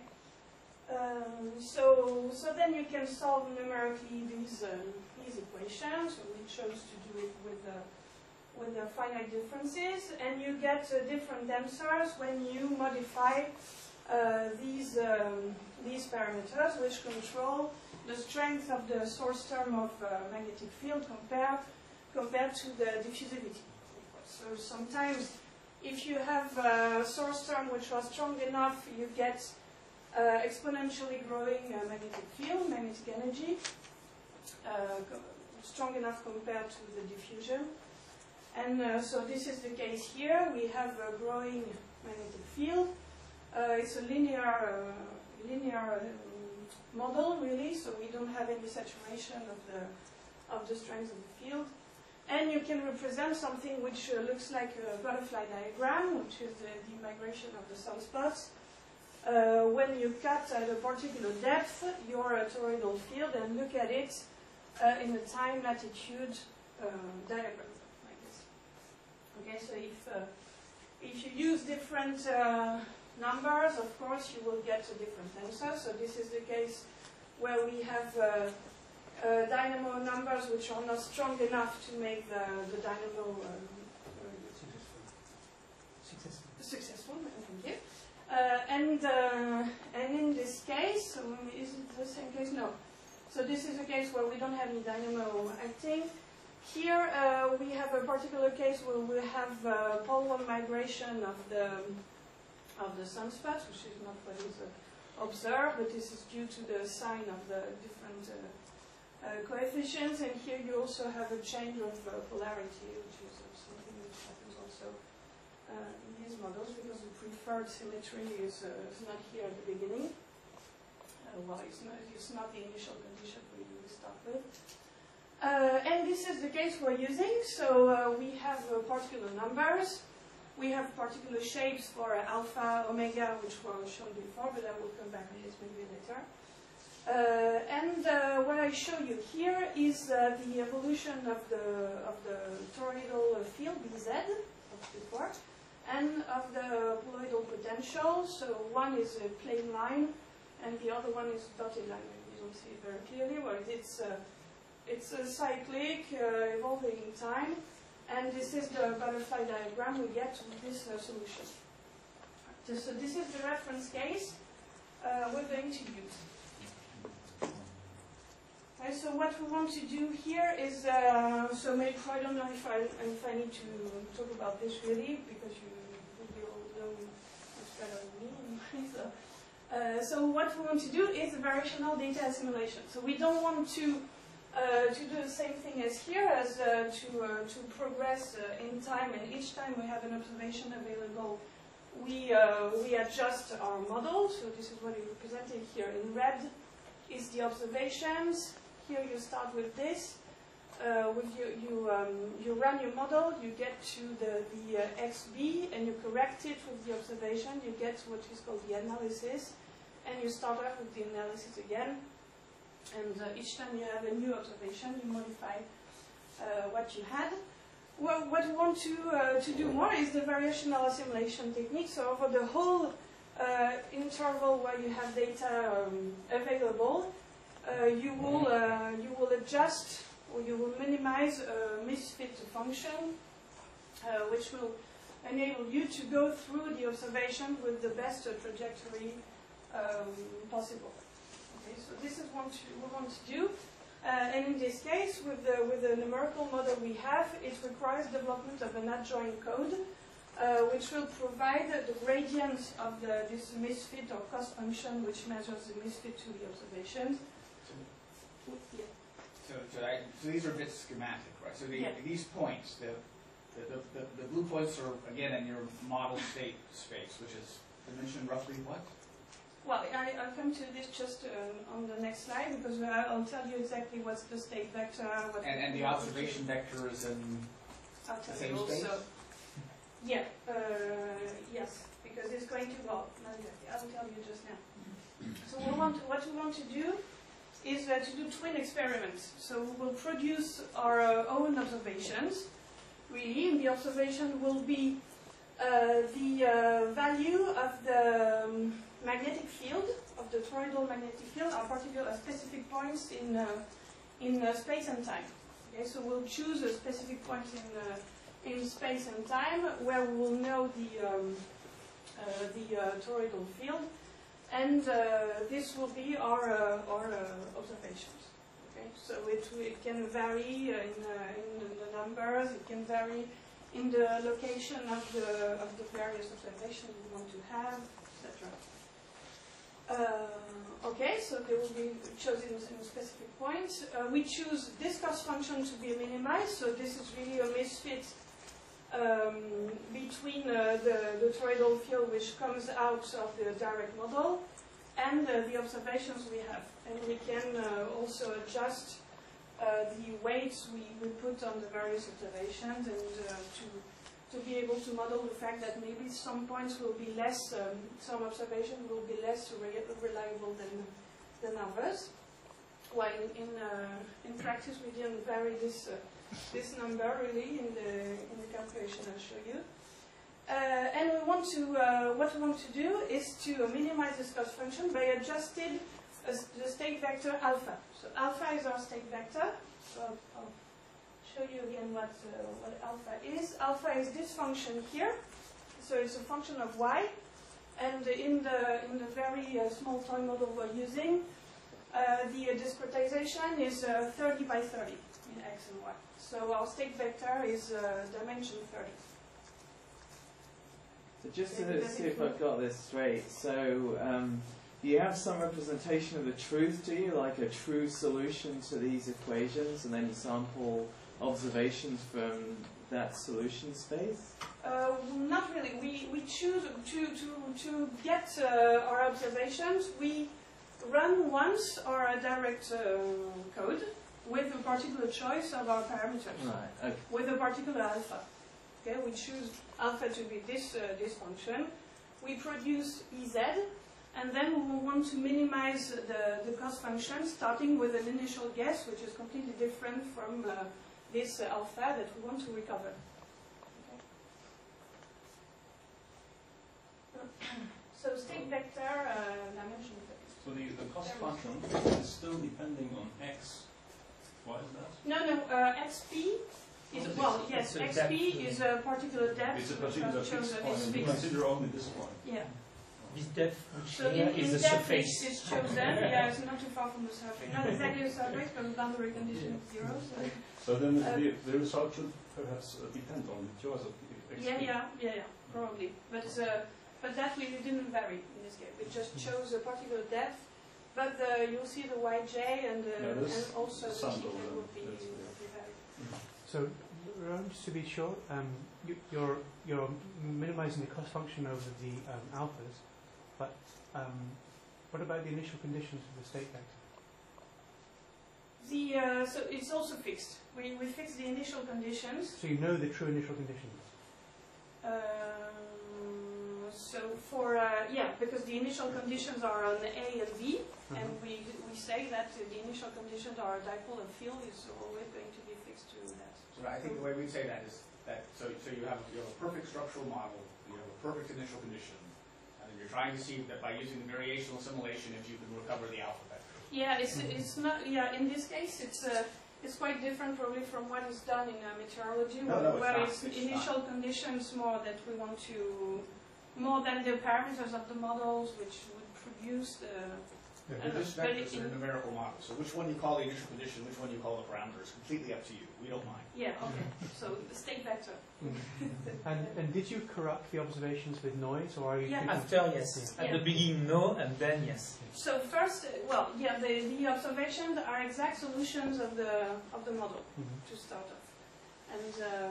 And for the first experiments we did, we just started with this. So the minimum of the cost function will be exactly 0. So we want to have exactly 0 when we run the A minimum of the cost function.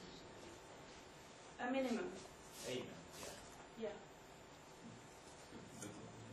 We lots of others. So we hope it's going to be the global minimum. If it's 0, it is the global minimum. Otherwise, you could be in trouble. The global minimum will also be 0, and A minimum will be 0. Yeah. Yeah. So how we're going to do this? So we build the adjoint code of our direct numerical model with the recipes we have from some papers that I put here. And this adjoint code will provide us with the gradient of the cost function with respect to, in our particular case, the 30 components of the alpha, the vector alpha. Okay, and then we have a routine which will provide us with the cost function, and one which gives us the gradient of the cost function, and we use both these routines to use a minimization algorithm, which is a quasi-Newton algorithm in this case, and we hope that starting with the initial guess is going to be 0. And we hope that from this initial guess, and if we have sufficiently, well, enough observations, we'll find the alpha effect which was used to produce the synthetic observations. Okay, so now the results. So first we start with the observations which are regularly spaced, both in in space. So they are at a particular point in X, and they are chosen to be equally spaced in what we would call latitude. So if you look at the diagram I showed you, so either we assimilate in the first cycle only, so this would be the assimilation in time, so we choose specific points just in the first cycle, or in the 2 first cycles.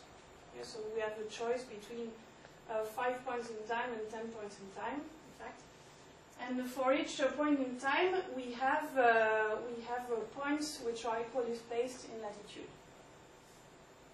And we need to have sufficient, we need to have enough observation to reproduce what we have. And these are the results. So I don't show you what is the alpha effect, alpha function we get, because you wouldn't be able to distinguish it from the true alpha effect because the errors are very small.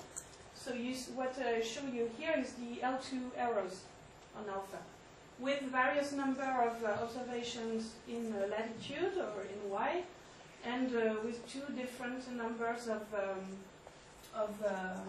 observations in time. Okay. So for this point here in particular, you have between 10 to the minus 7 and 10 to the minus 8 for the L2 error. And it's a case where you have 10 times 10 observations, or 100 observations in this case. Okay. So it works pretty well. You see that you have a trend which looks quite good. If you increase the number of observations, you will decrease your error on alpha. And what we wanted to have, of course, is what is the errors you have on the magnetic fields. So these are the errors on the toroidal field and on the colloidal potential. And here again is quite small and gets smaller and smaller if you increase the number of observations. And what we can also notice is that the errors on A are always going to be slightly more than the errors on B, because you have observation only on B, but it helps you also recover some what you have for A. When you say these are the errors, are these the errors because you stopped running the code, or are these the errors because you're in a local minimum which isn't the global minimum? Well, we stop the minimization when the gradient reaches a certain threshold, certain value. So it could run also until until really something smaller, but at these points, the value of the cost function is for usually... the nt equals 5 case, at the ny equals 10 case. So if you ran that infinitely long, do you think it would decrease, or do you think it would stay roughly where it is?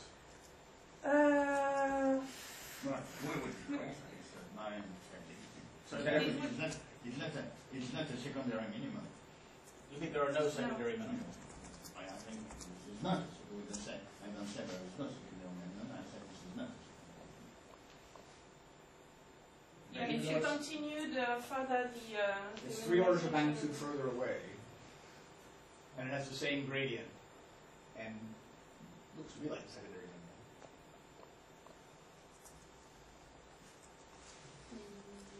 No, But that's sort of so. the interesting question, right? So Yeah. Why is 14 larger than 12? Yeah, this one.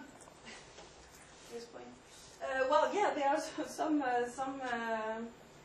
some points which are well. It depends also exactly on the locations of the points in latitude, because the thing is that as you see here, the toroidal field changes sign at the equator. Okay, and if you look again at the equations. The alpha, which is our state vector, is appearing only here. Okay, so for example, close to the equator, Bz is very close to 0, so alpha will not have a very strong influence in the whole system. So it's usually quite difficult to recover the values of the alpha close to the equator. So the locations of the points will also play a big role in how well you do in the minimization algorithm. So it might be interesting if you look at the ny, just at the ny equals 10 case, and look at both the nt equals 5 and nt equals 10. Yeah. And then do the same thing with different random noise added to the same trajectory. And so I think there are only 3 possibilities, right? It's possible you have some sort of neutral mode that's taking you a very long time for this to converge, but there's no local minima, and it will eventually converge to machine precision. I'll offer you 2 to 1. That if you do that with many, many realizations of the noise, some will drop low and some will stay high, and that pretty strongly suggests you're getting caught in local minima. Okay. So if you just do the exact same experiment, right, with the same trajectories, you just add different noise to them. You only do the ny equals 10 and the nt equals 5 and 10. Right, so it's not really a very big experiment, but you'll see a bimodal, at least a bimodal distribution in what that area is. Okay, we'll try that. Right. So this was for observations which were regular in latitude. So now, of course, in the sun, maybe we can imagine that. What we are assimilating here is the values of the toroidal field at the surface. So we might see it as the magnetic field inside the sunspots, for example. You have more sunspots close to the equator than you have spots in the activity belt, really. More than in other places. So it makes sense to consider that maybe it will not be regular spaced in latitude. So we considered some other cases. So in this case, we decided just to play this game. We decided to put observation only in one hemisphere. And what you get, of course, is that you recover your alpha function. So this is now the true alpha that we want to recover in a plane line. And in 2 experiments where with different numbers of observation in latitude, so just in one hemisphere. And you recover your alpha function perfectly in the hemisphere you had the observations. And in the other one, you still have some errors that you also see in the magnetic field. Right? And well, there's something also still which suggests that you still decrease the errors on the alpha effect in the region where you don't have any observations at all. So it will suggest some connection between the hemispheres. And of course, if we have some observations in the activity band of the band of activity, really. We also want to see if we can get some recovering of the alpha effect, and this is of course the case. So I did several experiments with latitude between minus 18, 18, minus 26, and minus 35 and 35. Okay, and in the last case, it's quite good. It's the last one, maybe you don't see it very clearly, but the errors are very small, so it shouldn't be represented maybe on the same graph because the first errors are quite strong, but it's in very good agreement, and also for the poloidal and toroidal fields, the errors are very small, 2 to the minus 10 to minus 11. So the last experiments consisted in adding some noise on the observation. So before all the BZ were exact solutions of the model, and now instead of using the cost function actual data from the direct simulation, we perturb the observation with some noise, and we can vary how big these perturbations are. Okay, so this is what it looks like. So this is the BP, the real BP without perturbations, and this is the difference between the perturbed and unperturbed field. So you have more perturbations. This is proportional to B, so it will be more perturbations at the maxima of the cycles. And well, of course, here it's more difficult to reproduce the real alpha effect. We have some problems, as I told you. In this particular case, we have huge errors close to the equator, which is linked to the fact that the cost function is not really sensitive to the alpha function close to the equator, because of the fact that BZ is changing sign. But we still have something which is quite good when the noise is not that important. Okay, so we could also try to modify a little bit the threshold for the gradient. In this case, is here, but still we have some interesting things also for the noisy observations. Okay, so yeah, this is about it. So this is quite it's interesting to show that we can apply this kind of variational data assimilation also in this small toy model of the magnetic cycle in the sun.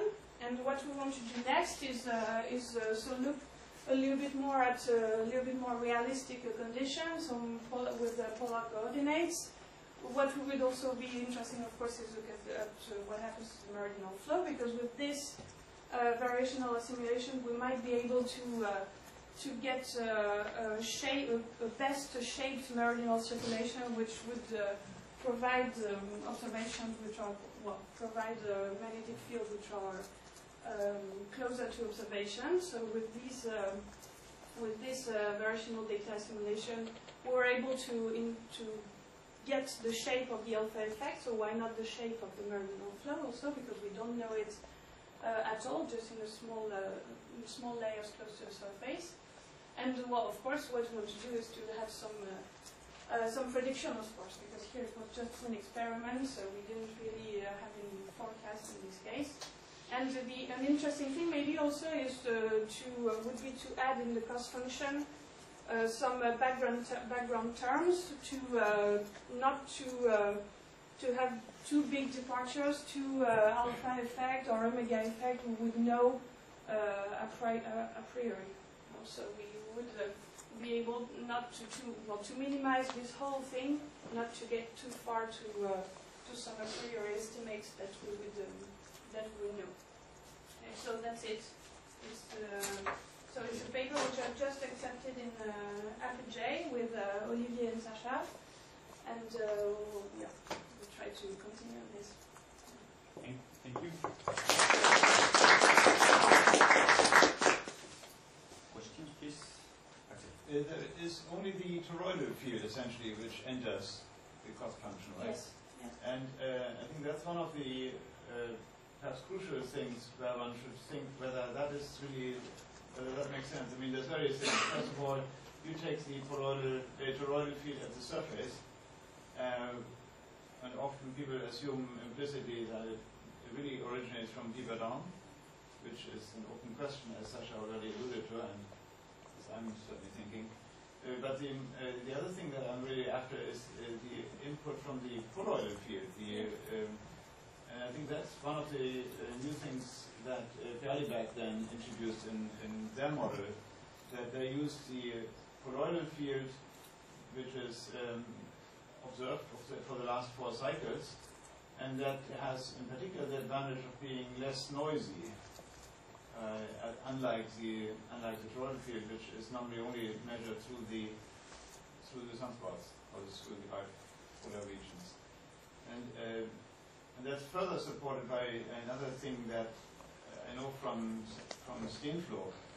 Jan Steenfloor says that if you actually take the magnetogram and you take the modulus of the magnetogram, the modulus, and you do the same, and you measure how much unsigned flux you have. If you do the same thing at better resolution, you find a different value, which is higher. So this tells you that getting any idea from the unsigned flux is not a converged quantity. Whereas if you take the signed flux, so you actually average in space, and you do the same exercise at a higher resolution, you find the same value. So therefore, the poloidal field is the only quantity that really is measured independently of resolution. So that's one argument. The other one has to do with the fact that it's taken at solar minimum, where the field is very well observed. So I think that was one of the things that Bialybak then introduced, and I think we could equally well introduce. Yeah, of course. Yeah, we could.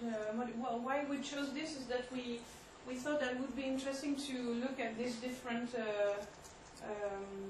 the different locations of the observation. And we thought that if we had something representing the location of the sunspots emerging, it would be easier to connect it to the equatorial band of activity, and then look at observation just here.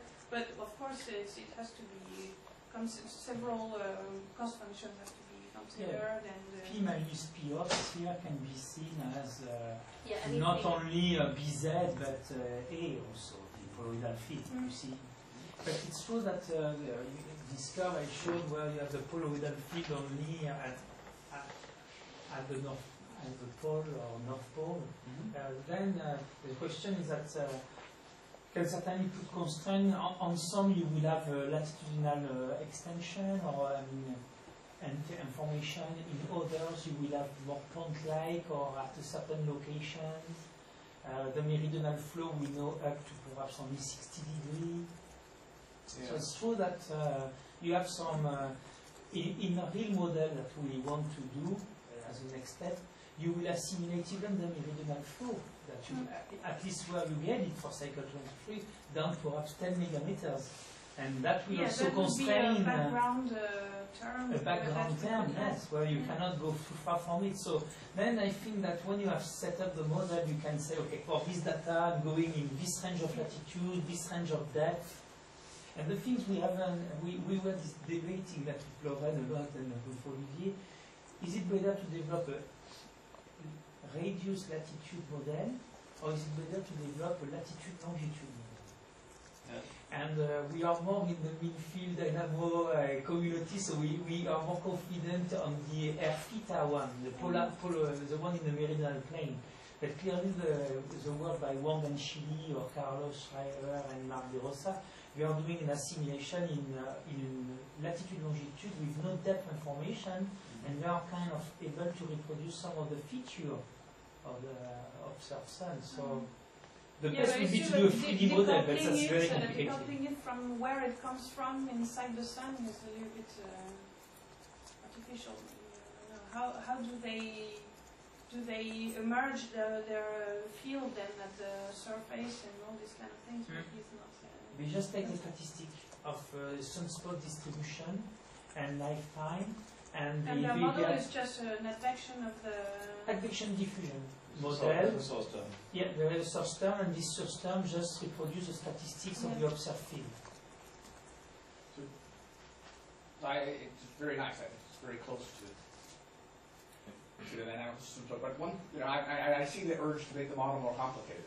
But it might be interesting to keep the model simple and see what the effect of having the model wrong is. Right? So, because you don't expect, whenever you finish up, you don't expect your model to be perfect. No, this model is No, purely we know. wrong. This model is perfect. Right? You're assimilating data generated by this model, Yeah. and it works. Okay. So the interesting question is, if you then build a system, one interesting question, build a system which is very similar to this model, say add a cosine alpha 1 times 3 pi y plus 1 over 2 term, right?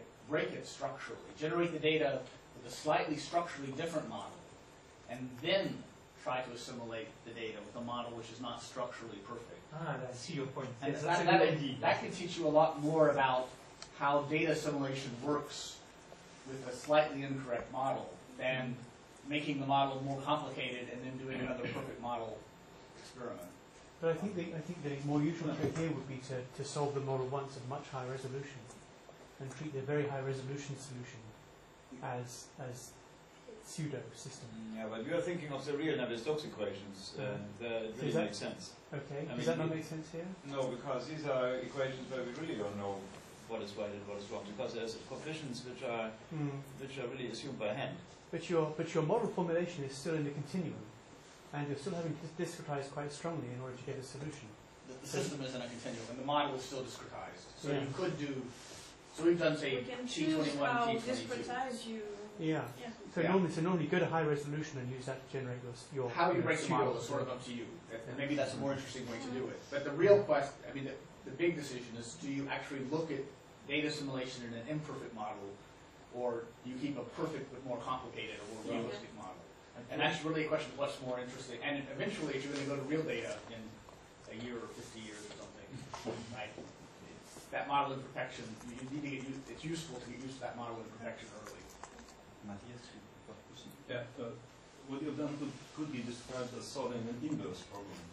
And the solution seems to be unique. There's not just the habit of inverse problems in every case. So it's a bit surprising that it really should be unique. And the other question would be, you have done the alpha-omega approximation. You have dropped alpha at one place. Yeah.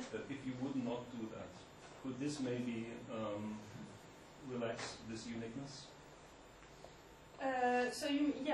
We introduced the alpha effect just here, but it's true that there's some part which should also and then you have two here. channels to generate the BZ, one by alpha and one by alpha. Yeah, I told when we were writing the final version before this meeting, I told, and we made that in the conclusion. I said, finally, Lauren, we have choose the alpha omega, and if we have done alpha square omega by leaving the alpha term in the BZ equation, we will not have that problem of having BZ going to 0 because A is non-zero for the equator, and perhaps our convergence will have been more efficient. So unfortunately, it's while we were finishing and suiting the paper that we realized that But I would just maybe expect the other way around, that maybe it's no longer unique, the solution. Because you have now then two channels to create BZ from A.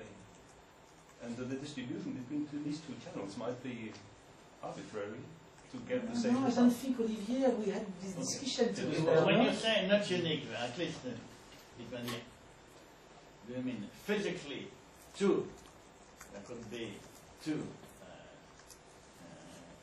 films, two structures which could be compatible with given data, physically, or do you mean the second, there could be several minima in the particular objective function that is defined? Even with that's zero. Two totally different questions. Even this cost function 0. Okay.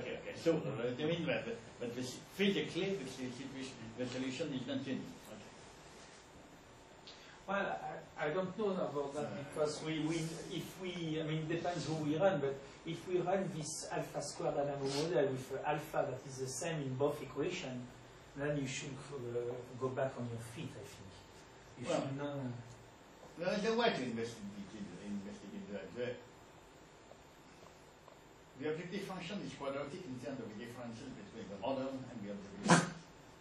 If some kind of tangent linear approximation holds over the period of time over which data are acquired. Then the objective function is quadratic, and then can only have only one minimum. Zero, but maybe it's zero. No, it can only one. It is quadratic, and then can have only one minimum, whether zero or not. Yes. But you can see the target field only at one surface and only one component of it. You mean the problem might be underdetermined, so that there might be infinitely solution? I think at this stage who had found that, but this also can be easily investigated by starting the minimization from different points, and if there are infinitely many solutions, the minimum to time will be different. Because there will be a continuum, of zero solution. Obviously not in this problem, but if you modify it, That's of course. Yeah. In a sense, that's the first thing to check. But we at least don't have a continuum, but the point at least is overdetermined. Incidentally, having a background, wherever it comes from, overdetermines your problem automatically.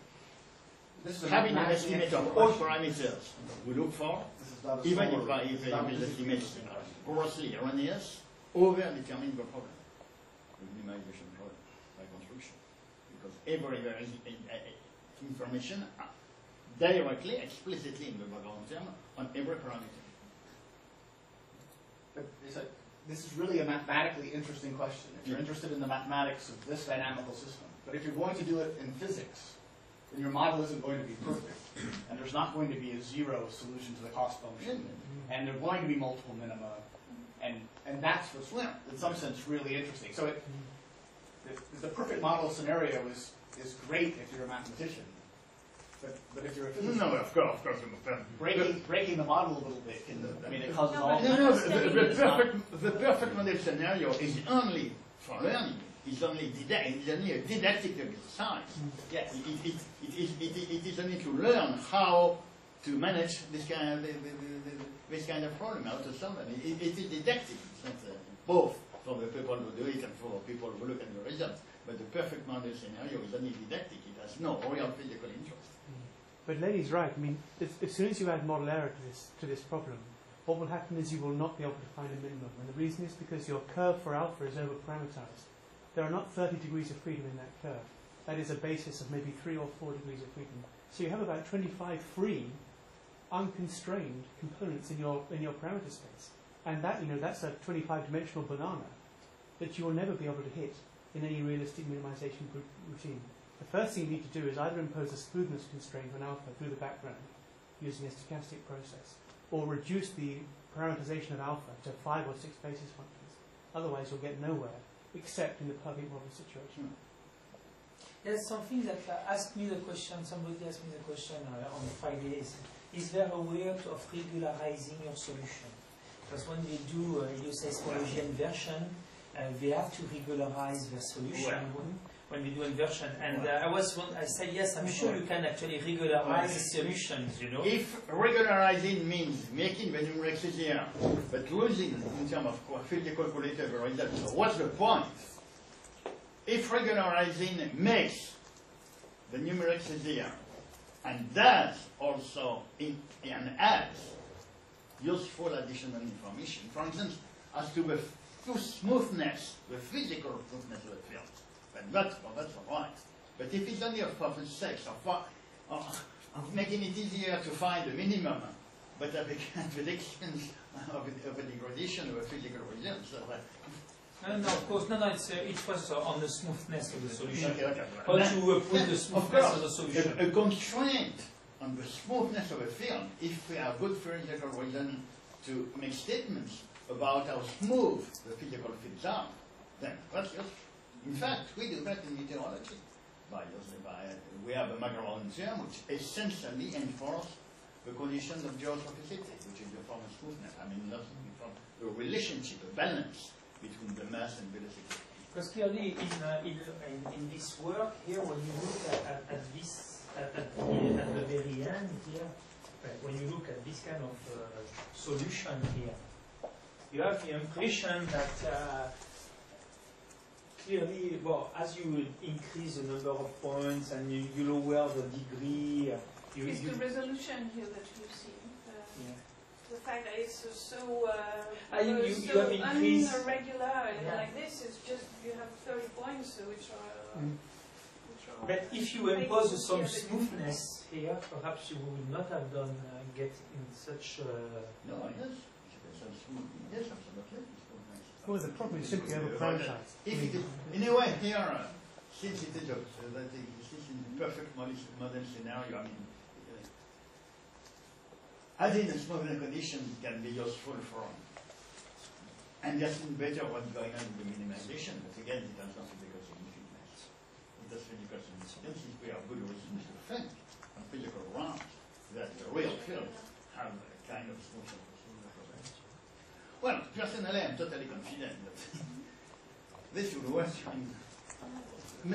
This works well with meteorological models, and it's in terms of complexity, the number of processes and complexity available are much more than special relatively simple model. I don't know. Maybe when we'll develop to more realistic and more complex model, it will become as difficult and maybe more difficult than meteorology. But at this stage, still, it is much simpler than what is done very successfully in meteorology. So I'm totally confident that it will work.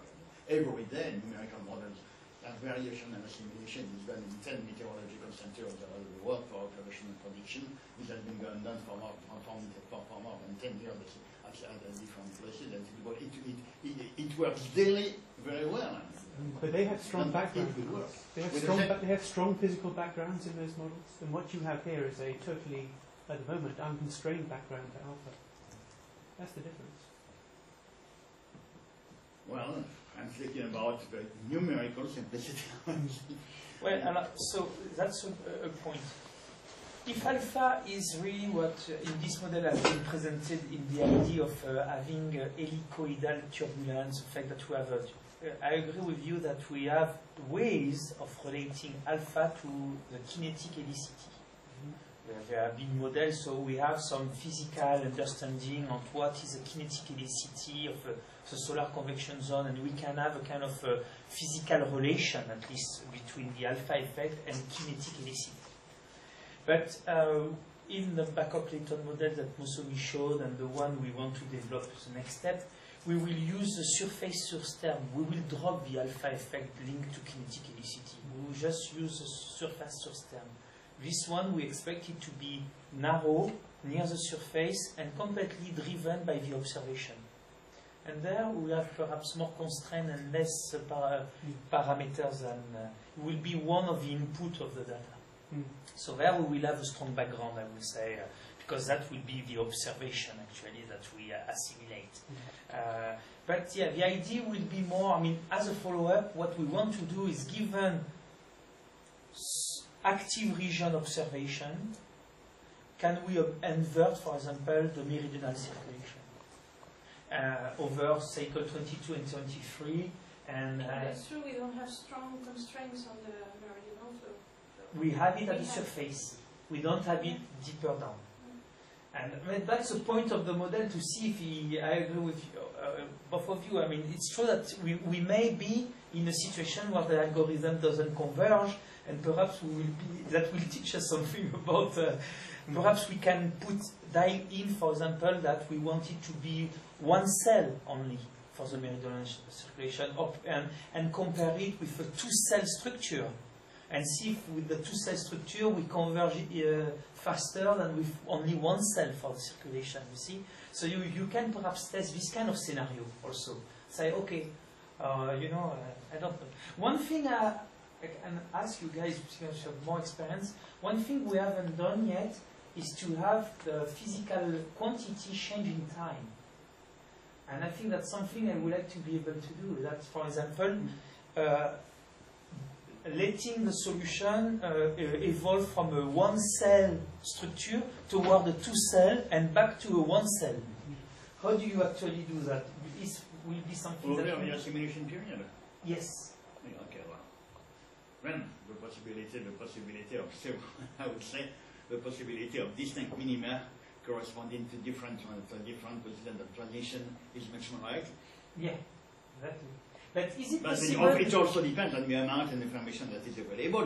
If information tells very explicitly that there is the minute transition from one cell to two cells and then back to one cell, and that is obvious in the observation you feed into the objective function, there will be no problem.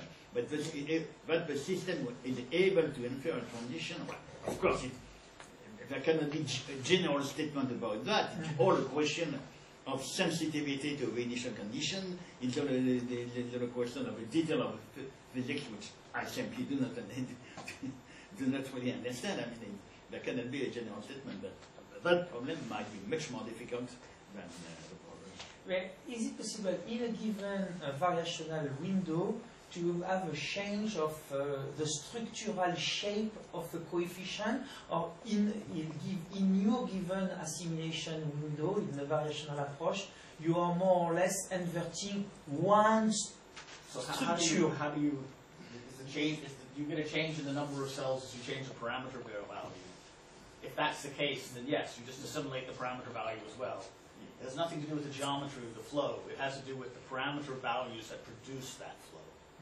Okay. Yes, well, it's impossible. Of course, it's a very important question, but in the show, at this stage, it cannot remain a question. I mean, it's not possible to. Okay. But I mean, one possibility here, which is used a lot in environmental work, is to allow the parameter. Just imagine alpha was a scalar, for example. Is to allow the parameter to actually be a stochastic process in space and time. A special case of that would be a stochastic process which is constant in space and time. But then you can generalize straightforwardly, and you can assert, for example, the degree of smoothness and the degree of differentiability of the process in space and time. And so you can control with the background, as it would be said here, the degree to which you thought the parameter was variable in space and time, and that would be up to you. And the next stage above that, which is even more complicated, is to make the parameters that control the variability in space and time themselves uncertain. And see if you can learn those simultaneously with the process. So with these kinds of hierarchical models within a probabilistic framework, which, as Olivia has said, is effectively equivalent to what's going on here, you have a very high degree of control because you can take the hierarchy as far as you like. If you think of your parameters now not as points, but as stochastic processes defined over the domain that you're studying. So as a special case, you can say, here's a stochastic process which is not going to vary in time, which you might find actually that it's more valuable to allow the process to vary in time if there's a physical reason for it. So a lot of work in perspective. Let's thanks all the speakers again.